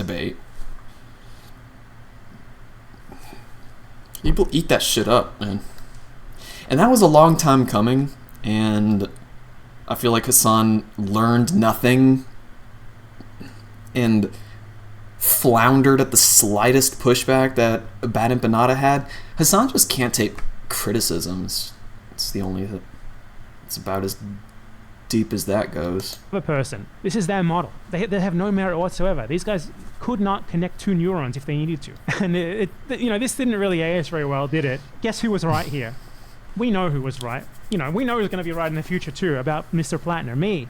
Because it's obvious, he's a fucking imperialist mass murderer. What do you expect from him? These guys get the Fell For It Again award endlessly, but I mean, I don't think they're falling for it, okay? They're not falling for shit. These guys vote for imperialists like Plattner, like AOC, like Sanders, like Fetterman, like anyone else, because these people... I get the title now. He's making fun of their video titles. People leave imperialism unaddressed, leave Zionism unaddressed. leave what the USA and its allies do to the rest of the world largely unaddressed. You know, they're vague about it. They don't really commit to anything concrete. They just sort of posture as if they're sort of kind of against it, but domestically, they're like, you know, maybe I'll make healthcare cheaper for you. Maybe I'll give you like a bit of a subsidy if you want to go to college. Maybe I'll increase welfare and food stamps by 5%. It's, I'll do things for you as long as you're willing to ignore the fact that I'm at very best doing nothing regarding the imperialism, and at worst actually helping to enable it. That's why guys like this love like Plattner, they love Fetterman, they love AOC, because they accept the imperial bargain. Slightly more treats for you, provided you do not go any further than the entryist candidates that the Democratic Party serve up for you. Provided you don't try to do anything independent, provided you don't try and break the mold, provided you don't do anything inconvenient for the status quo. They accept that. They want you to accept it too. It's the... Yeah. They play the game, and they don't just want you to play the game. They shame you for even deviating slightly from their narrative. They are fucking ridiculous smear merchants, dude.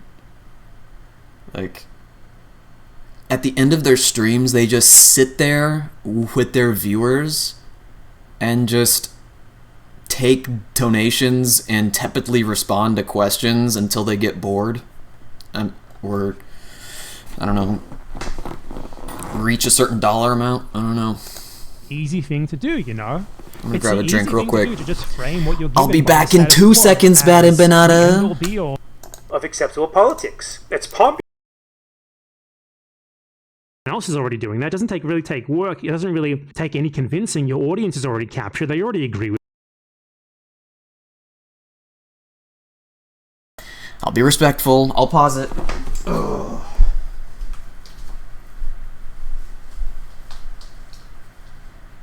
You see what I'm doing, Mr. Empanada? See how I'm doing this? See what I'm doing here? I am pausing the video while I get up to go get a drink. Okay. We can now resume the reaction.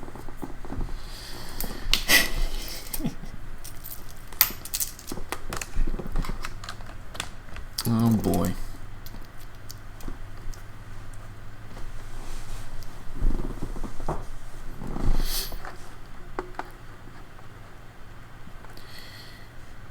You know, I sometimes think what I make is slop,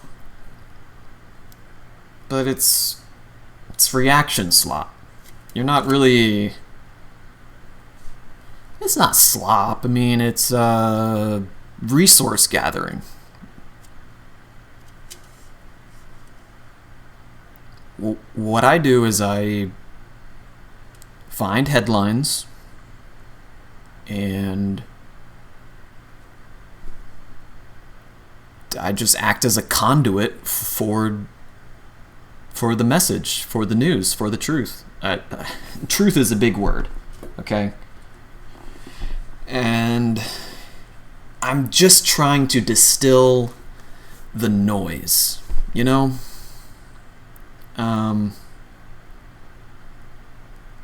I don't ever claim to be infallible. I don't claim to be a vanguard of the left, you know? Just a guy who's kind of concerned, very concerned. Just a guy who can't look away from the train wreck that is our world. And hopefully I make some comrades along the way, you know? I'm not in it for money, you know? I plan on having a real job once I'm back on my feet, and yeah. I just want to foster a community of like-minded people and,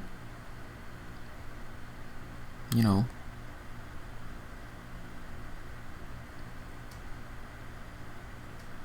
kind of, you know, let people know that you're not alone, you're not crazy, none of this is normal, you know? So, anyway.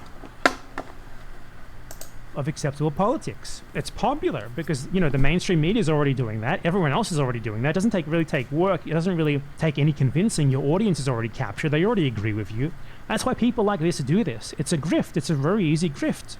It's extremely easy to get a bunch of views from Americans and get a lot of ad revenue and memberships or whatever when you're just telling them, yeah, voting for the person who says they're going to do things that are good for you and ignoring what their lack of action or like the leading people into the Democratic Party, you know, one wing of American imperialism, is going to do for everyone else in the rest of the world. Yeah, what good is it galvanizing a voting base when the electoral system is broken? It's completely ruled by the Electoral College. I've heard them admit this. And they're like, but all we could do is vote. The fuck it is. The only thing we can do.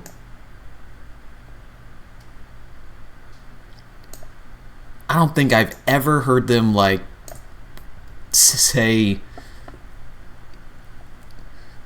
the only way to enact change is to be a warm body at your next public demonstration. But you never hear that. It's just, shucks, guys, we'll get them at the ballot box next year, or next, in 4 years, I guess, you know. And then meanwhile, your life is slipping away. Time you will never get back. So don't waste it on these charlatans. You know, that's good for you.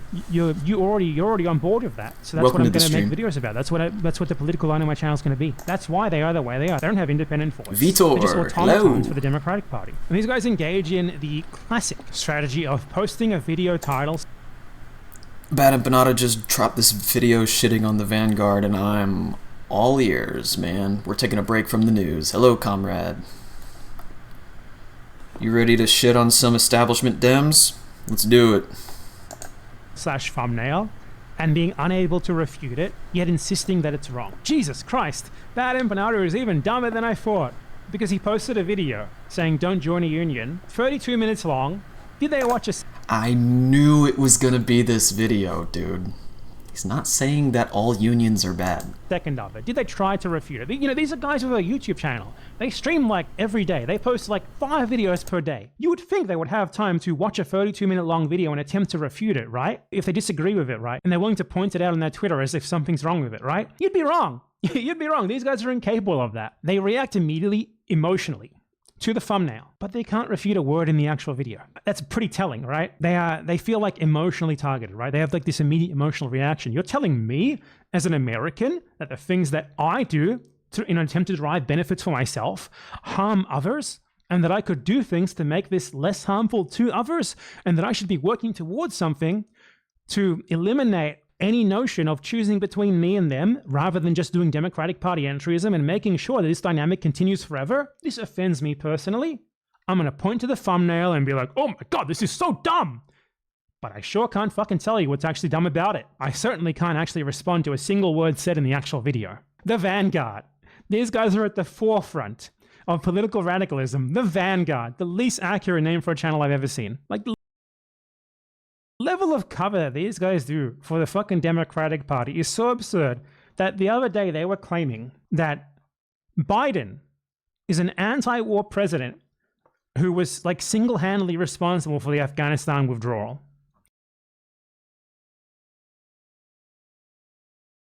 Whoop, I'm muted. Yeah, they're at the cutting edge of political discourse, and they really show it when they say that Joe Biden is not a warmonger.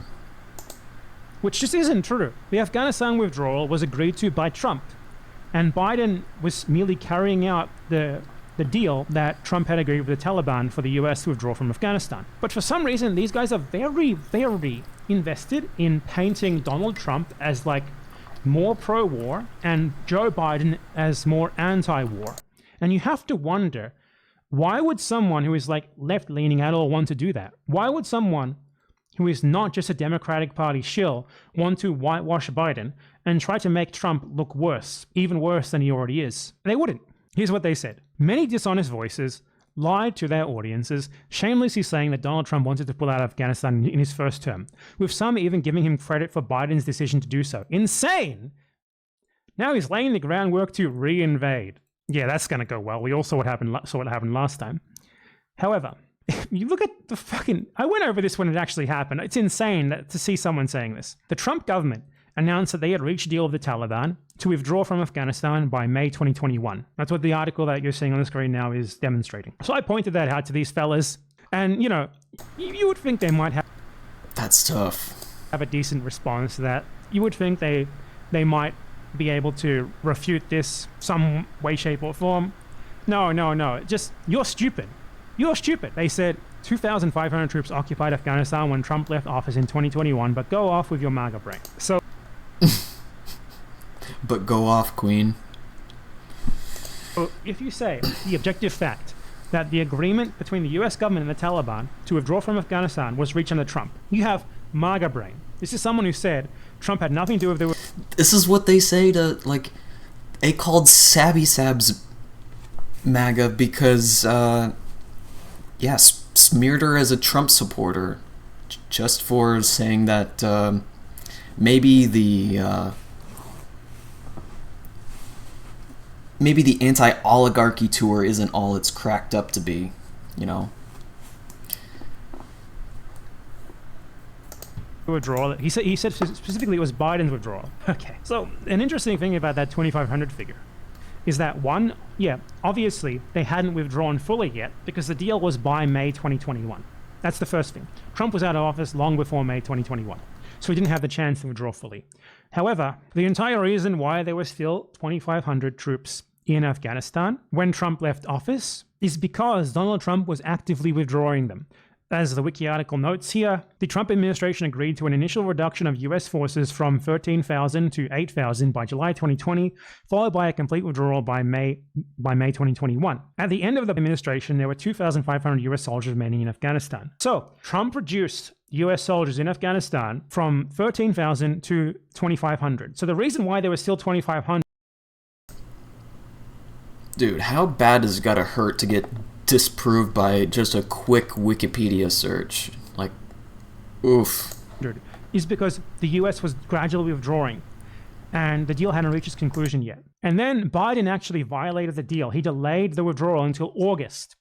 He didn't meet the May deadline. That's why the Taliban ended up like doing what they did, which was like an incredibly embarrassing collapse on Kabul rather than waiting for the US to withdraw first. Specifically because Biden violated the deal with Trump and he delayed months. So the Taliban said, okay, fuck this. You know, we're going in. You're breaking the deal. We're going to go and we're going to embarrass you. We're going to make you look terrible. And that's what they did. It's precisely what happened. That was Biden's fault. He's the one who failed to meet the deadline. So this is just historical revisionism on their part to make the Trump look worse and to make Biden look better. Would the vanguard, the real vanguard, people who are really on the cusp of left-wing politics be doing anything resembling that? No, they wouldn't.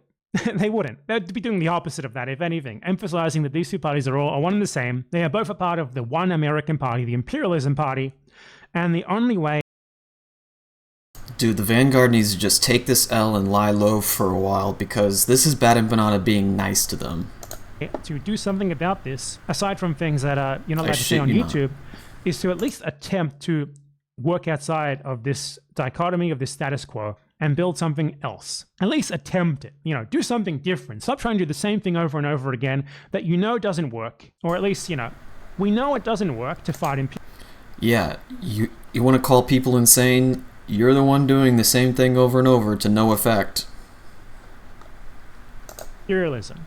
It could potentially work to get you and yours some treats, a bigger share of the profits from imperialism for yourselves, which these guys, ultimately, that's what they're really interested in. But if you're an anti-imperialist, you want more than that. more than what these guys are happy to accept. You know, they're happy with people in the third world dying as long as they get something out of it, as long as their followers get something out of it, especially as long as their followers. As long as the donations keep rolling in. Otherwise, they would not be doing this shit. Who have that same mentality keep watching their videos and giving them ad revenue and memberships. That's what they're happy for. Their 5,000th video of like Anna Kasparian going to blows with Carl Kalinske or Destiny or whatever the fuck it is, destroying him. Or whichever, maybe it's the other way around. Who's destroying who? I don't know, but someone's always destroying someone according to their titles. So I just wanted to talk about these fucking numpty losers because they're never going to debate me. They're cowards, obviously. You know, I'd make them look like the imperialists that they are. Not that it would really matter to their audience, because their audience are themselves going to be imperialists, you know, pretty normal. But yeah, these guys are Democratic Party jokers, and they should change the name of that channel to like the status quo. That would be way more accurate.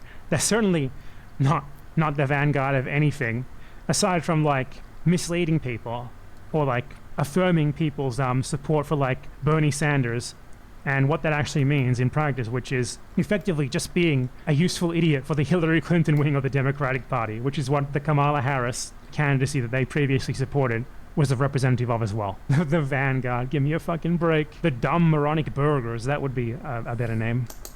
The burgers. Reference to a previous video we had. Such a great thumbnail too. Ah, it's gone.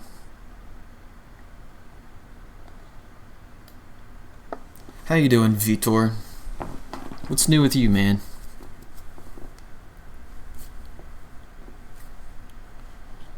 Did you see the new South Park episode?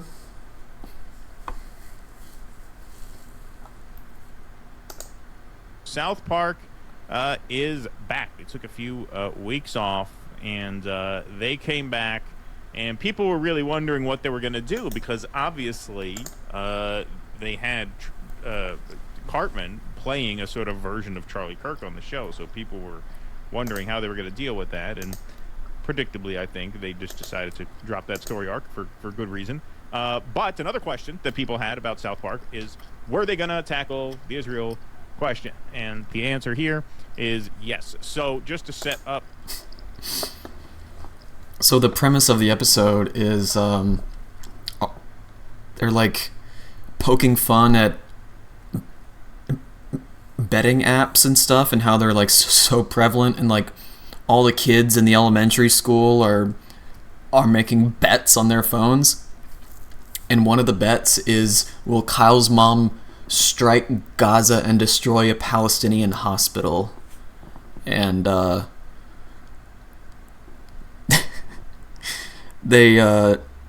mom doesn't know anything about it, and then she ends up going to Israel because everybody keeps asking her if she's gonna do anything. Like, really? So, like, the whole episode, they're like, so how do you feel about the situation in Israel and Palestine? And they're like checking their phones. It's pretty good. It's not the best one of the season so far, but so apparently Trump's first wife died from falling downstairs, and he expressed interest in like how satisfying it would be to like push someone downstairs or something. And in the episode, he's trying to get rid of Satan's baby that Trump is having with Satan. And so he's like lubing up the stairs with like Crisco and putting a rope across at the top. Very whimsical, but it's a low-key reference to his first wife and how she died. Did she fall, or was she pushed? The episode, which I watched in its entirety this morning, it is another good one. Not their best of the season, I don't think, but a good one.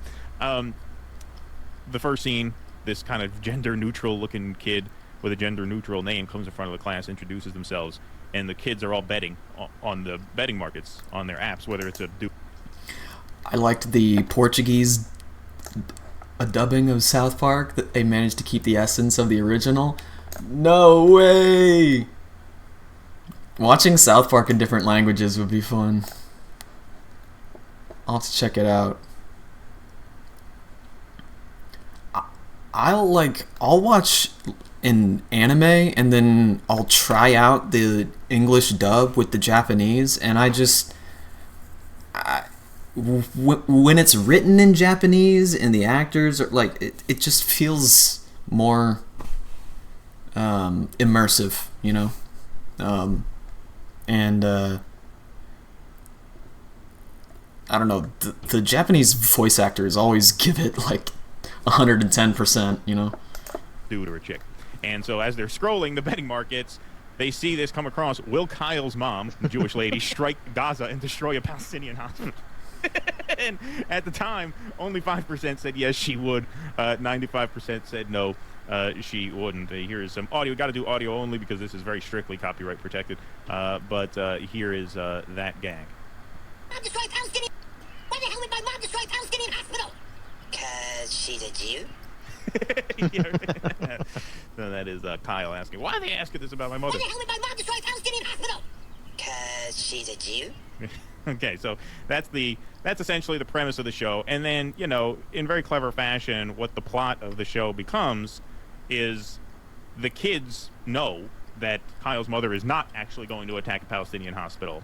But they realize that the more they antagonize Kyle, the more his mother protests, the more people think they may actually do it. So then the odds of her doing it go up, and the kids who know she's not going to do it will then get better odds on their bets the more it looks like Kyle's mom is actually going to strike a Palestinian hospital. So that's basically the plot. And they actually incorporate Brendan Carr and the FCC into this in a funny sort of parallel story, because the Jews are lobbying him to shut down that bet on the apps because those are regulated in that way. So that's essentially the plot of the story. Without giving too much away, at the end of the episode, and this is viral right now,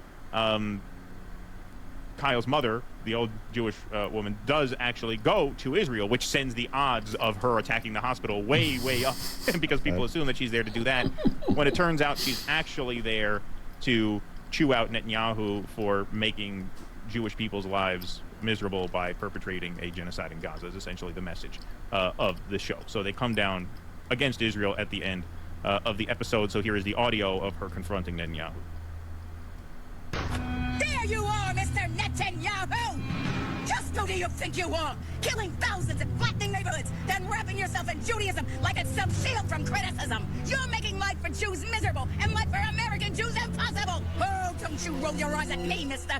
You know what you're doing, and you're doing it on purpose. Well, now you can just sit in that chair, because I'm not going anywhere, Buster. I've been to every PTA meeting, every school board meeting, and I can go all day. So that's essentially the end of the episode and the moral of the story. So, you know, it was... Right, yeah, and as she's berating him, it just, like, pans out from, like, the skyline of Israel. It was well done. Like I said, it wasn't one of their best. It, you know, they could have gone a little harder, I think. But that was clearly the message, and the message was unmistakable enough for Haaretz. Making life for Jews miserable, new South Park episode takes aim at Netanyahu over Gaza war. Sorry. Oh, that's in Haaretz. Oh. Okay. What did Haaretz say? Kid's about to leave, so he's getting a little angry. So you know who really didn't like this was Betar. Betar Worldwide. These are the Zionists who go and put the pagers in the pockets of the protesters. Betar's statement on South Park's disgusting attack on Israel. Last night, South Park aired a segment ending with an American Jewish mother storming into the office of the Israeli prime minister, blaming him for flattening neighborhoods, killing thousands. That's Mrs. Broflovsky to you. And most outrageously, accusing him of making life for American Jews impossible. The scene ends with Hasidic music playing mockingly in the background, turning Jewish identity into a punchline. Okay. Which one of Trey Parker and Matt Stone is Jewish?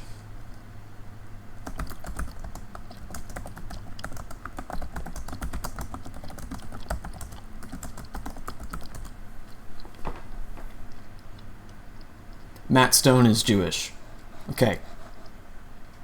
So, I believe by the rules of identity politics, he can make that joke. All right, moving on. Let's be very clear. This isn't satire. This is defamation. This isn't comedy. This is cowardice. This isn't criticism of policy. Well, it literally is. This is This is kind of incredible. It really shows just how up their own asses they are. Like, when you are so isolated like Israel is, you're really just, like, drinking your own Kool-Aid. They truly don't realize, like, Israelis truly don't realize how weird they sound to the rest of the world. Maybe they don't care. The legitimization of the Jewish state. To imply, I think y'all did that to yourselves. yeah, and it's not the legitimization of the Jewish state. Like, it doesn't even litigate the right to exist as a one state, two state. None of that. It's just very squarely like the mass murder is attracting like basically what we've been saying. Which is Stone is Jewish, isn't it? I think so. I mean, it sounds like a Jewish. I'm not sure, but anyway, whether he is or isn't, the point is the point that we've been making, which is this shit promotes anti-Semitism. The Jewish state conducting itself in this way and insisting that it has not only the right to conduct itself this way, but the obligation to conduct itself this way as a Jewish state, that makes anti-Semitism worse. That's the point that they made, was fairly narrow in scope. To imply that anti-Semitism is caused by Israel is a grotesque inversion of history and morality. Jews are not responsible. Oh, that's rich. Weaponizing the legacy of the Holocaust to commit genocide is not a grotesque inversion of history and morality. Oh, every accusation is a confession. Say it louder for the people in the back. For the hate directed at Oh them. my God. We never have been. That's a great way to go through life, is that you're never to blame for your actions. For your actions. Like that's a great lesson to teach kids, is that, you know what, no matter what you do, you'll never be responsible for the hate directed at you. Blaming Israel for global anti-Semitism is the classic anti-Semitic blood libel in woke disguise. South Park cloaked its hatred behind the Jewish character Sheila Broflovsky.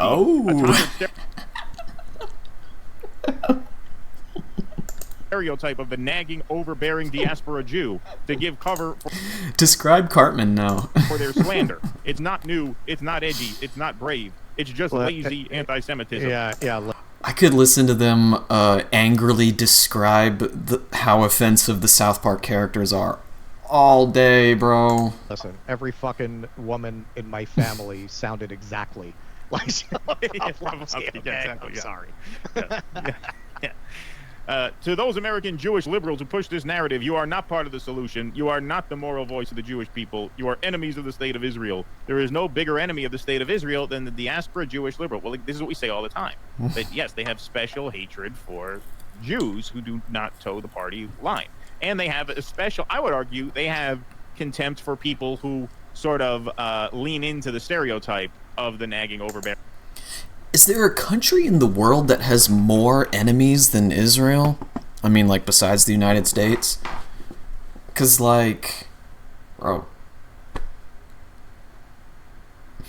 Oh, Vitor, did you see that Netanyahu spoke at the UN today? And a bunch of countries staged a walkout? Like, over 50 countries... and all their delegates walked out as soon as he took the stage. It was pretty remarkable. The only people happy to see him were the clapping seals that he brought along with him. And he had to divert part of his flight path so as not to fly over countries where he has arrest warrants out.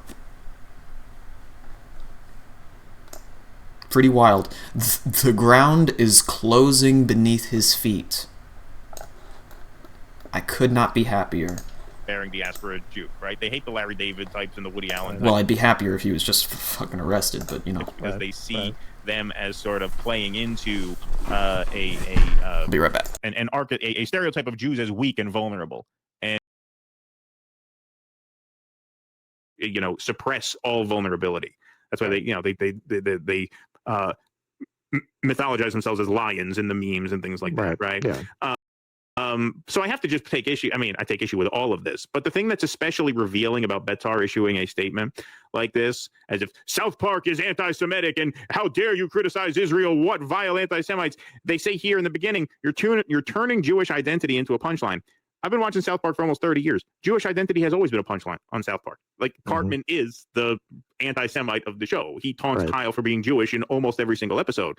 So if your issue is really protecting Jewish people, you think you'd have maybe objected to some of their Jew cracks over the past 30 years. But you didn't. We didn't hear a peep from these organizations until they went after Israel, which reveals that, no, you're not actually interested in protecting the Jewish identity from abuse or wisecrackery. You're interested in protecting Israel. Like, if you wanted to make the point that they were anti-Semitic, there are literally thousands of South Park jokes made at the expense of Jews that you could have highlighted if you want to make that point. One of them is on our soundboard here. This one. That's when they're building a ladder to heaven. They think they're going to get to heaven. The boys are building and building, and they keep going, and they keep going, and they're not getting into heaven. And Cartman says, it's not working because one of us is a J-O-O. Yeah.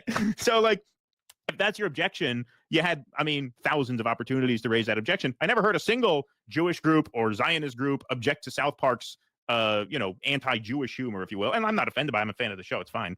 That's one of the things I take pride in as a Jewish guy, is my ability to take a fucking joke because it's funny and who cares. But that just shows you how dishonest they are. Like, they've been using Jewish identity as a punchline forever. You didn't take issue with it until they insulted Israel. Right. One of the things I did always like about South Park, even though it's in a very different setting from where I grew up, is the people I always found who were most intent on policing speech were people who came from chalk white areas who had no real experience of non-white people and the way people might interact who are not white. So their idea of social justice was extremely shallow. No, well, you can't say that. In reality, in a multi-ethnic place like New York, yeah, man, you all slur each other growing up, and then you go play football. Right, like exactly. It's the way that people.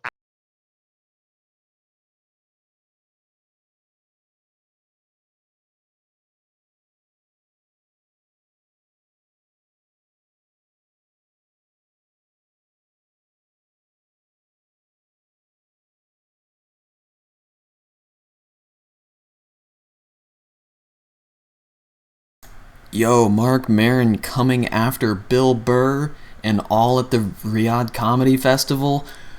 Good. Well, there's a fucking Riyadh Comedy good. Festival. I don't know if you heard about that. This is true. There's a Riyadh, Saudi Arabia Comedy Festival. I mean, how do you even promote that? You know, like, from the folks that brought you 9/11. 2 weeks of laughter in the desert. Don't miss it. I mean, the same guy that's going to pay them is the same guy that paid that guy to bonesaw Jamal Khashoggi and put him in a fucking suitcase. But don't let that stop the yucks. It's going to be a good time. Full disclosure, I was not asked to perform at the Riyadh Comedy Festival, so it's kind of easy for me to take the high road on this one. Easy to maintain your integrity when no one's offering to buy it out, you know? Saudi Arabia is set to host a major comedy festival in Riyadh, spanning late September through October, featuring some of the biggest names in international stand-up. Bill Burr, Tom Segura, Bobby Lee, Aziz Ansari, Hannibal Buress, Dave Chappelle, Jimmy Carr, Pete Davidson, and others are on the lineup. The event is being promoted as part of Saudi Arabia's Jennifer Kirsten is her name? Yep, I thought I liked her. It's like watching someone's mom do stand-up. Fuck her. What in the fuck are you doing here, man? How do you be like, wait, who's on the lineup? Oh, that one guy. Oh, what's his name? Oh. I legitimately forget. I'm so glad I forget his name. Haha. Fucking rot in obscurity, dude. It's the Puddin' Pops guy.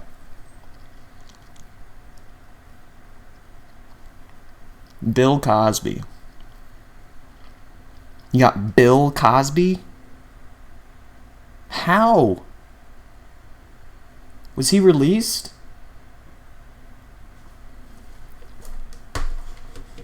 How? I have to Google this. How is Bill Cosby going to be at the Riyadh Comedy Festival? Is Bill Cosby Released? Yes, he was released from prison in June 2021. They overturned his sexual assault conviction?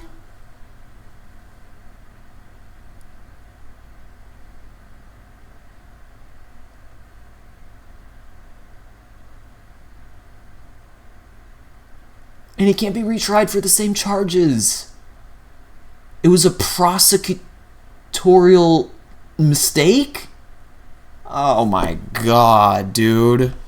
How do you drop the ball on one of the biggest sex criminals ever, dude? No wonder we didn't hear about it. Fucking so many people were dying from COVID in June 2021. Ugh. I hate this world, dude.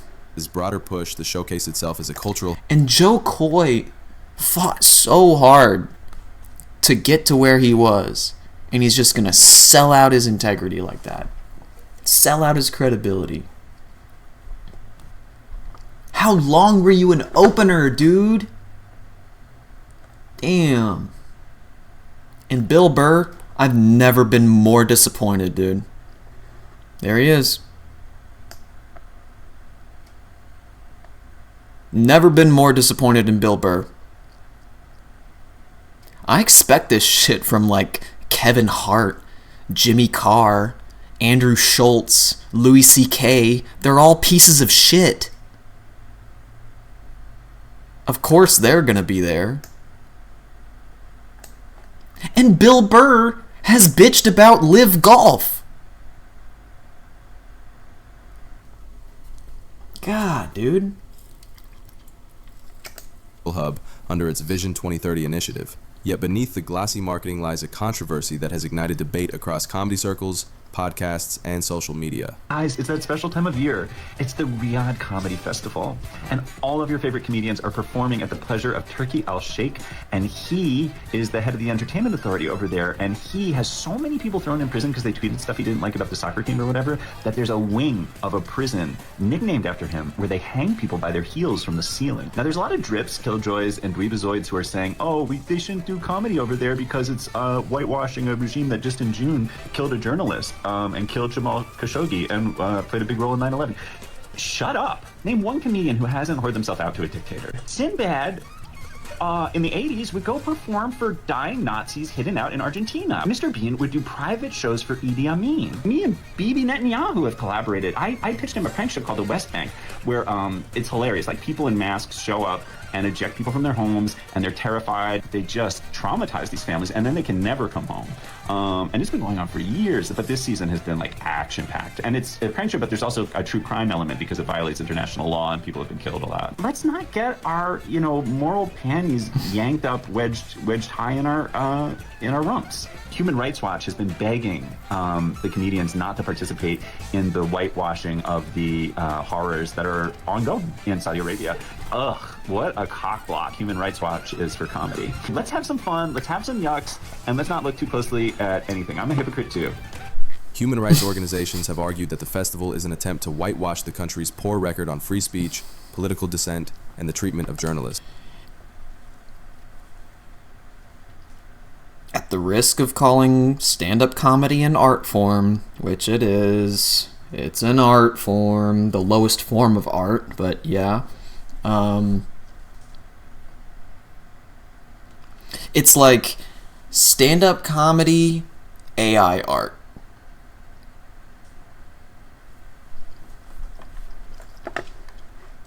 And if you can make that good, props to you. Like, if you can make AI look good, props to you. If you can make stand-up comedy look good, great, There's only so many murderers out there, There's only like 250 who can do it.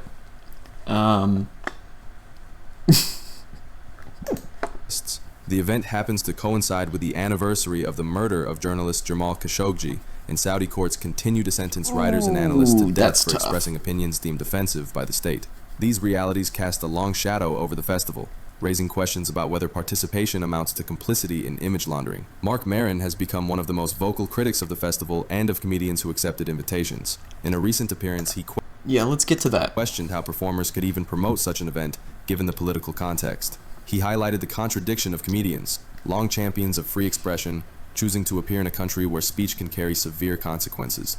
He also suggested that the decision to perform boils down to money, remarking that integrity is easy to keep when no one is buying it out. There's just a moment in the documentary where you're just talking about, it's like, people say I'm jealous. It's like, yeah, of course. It's like somebody gets paid $100 million to, it's like, of course I'm going to feel something. It's not that I want $100 million necessarily. No. It's just sort of like, who would get that kind of money for that? Yeah, why is anybody getting it? And like, don't get me started about the Riyadh Comedy Festival. All these huge acts, I can name names, but you can just go look it up, were offered complete ridiculous amounts of the bloodiest money on the planet. Yeah, I can maintain this position.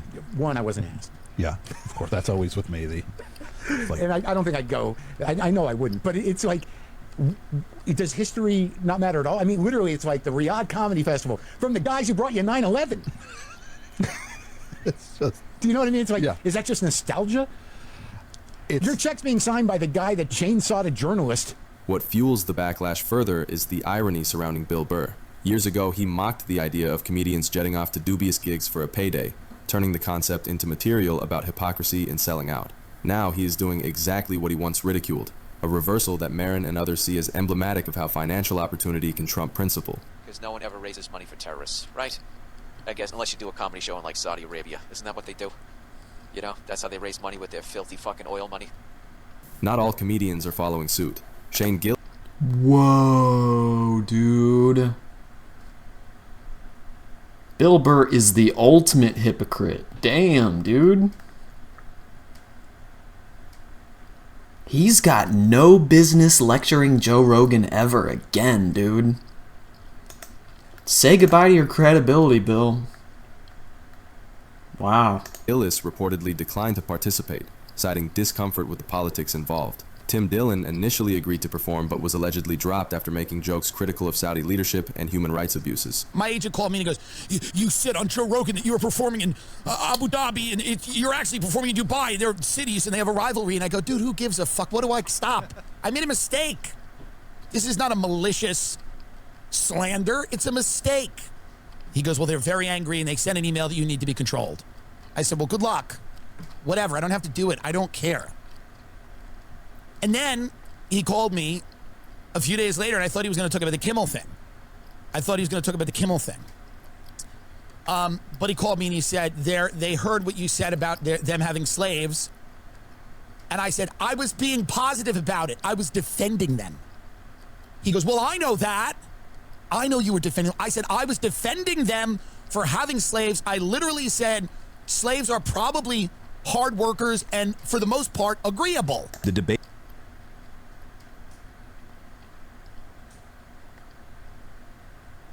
God, I hate everything, dude. Debate over the Riyadh Comedy Festival underscores a broader ethical tension. Carlos Mencia. Oh,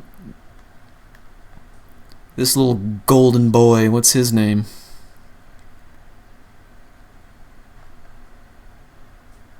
Fuck, he's on,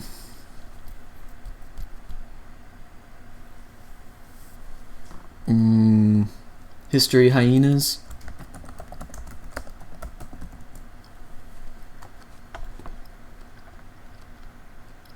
Chris DiStefano. Yep. Is that Woody Allen? Jesus. One side argues that by performing in Saudi Arabia, comedians lend legitimacy to a regime that suppresses free speech and punishes dissent, effectively becoming part of its propaganda machine. The other side insists that art and comedy transcend politics, that reaching audiences in restrictive societies can be valuable. Nope, that's the art-washing narrative. And that the decision to perform should remain a personal one, not a moral referendum. Ultimately, the controversy is not just about one festival, but about what it means for comedians to claim authenticity and freedom of speech while accepting lucrative opportunities in places where those very freedoms are denied. Marin's criticism, paired with the visible contradictions of figures like Burr, has ignited.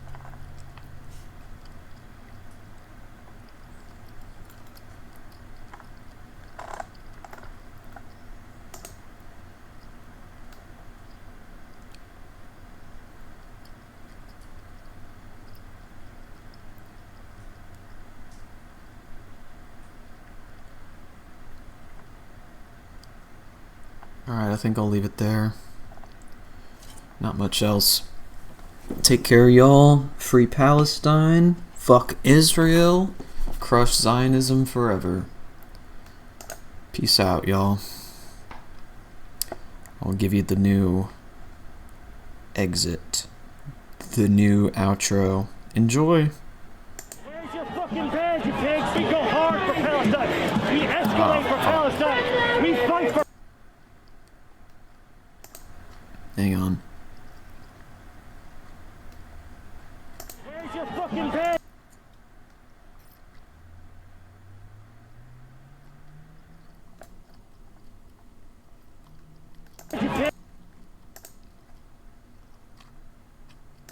Wow. So smooth, dude.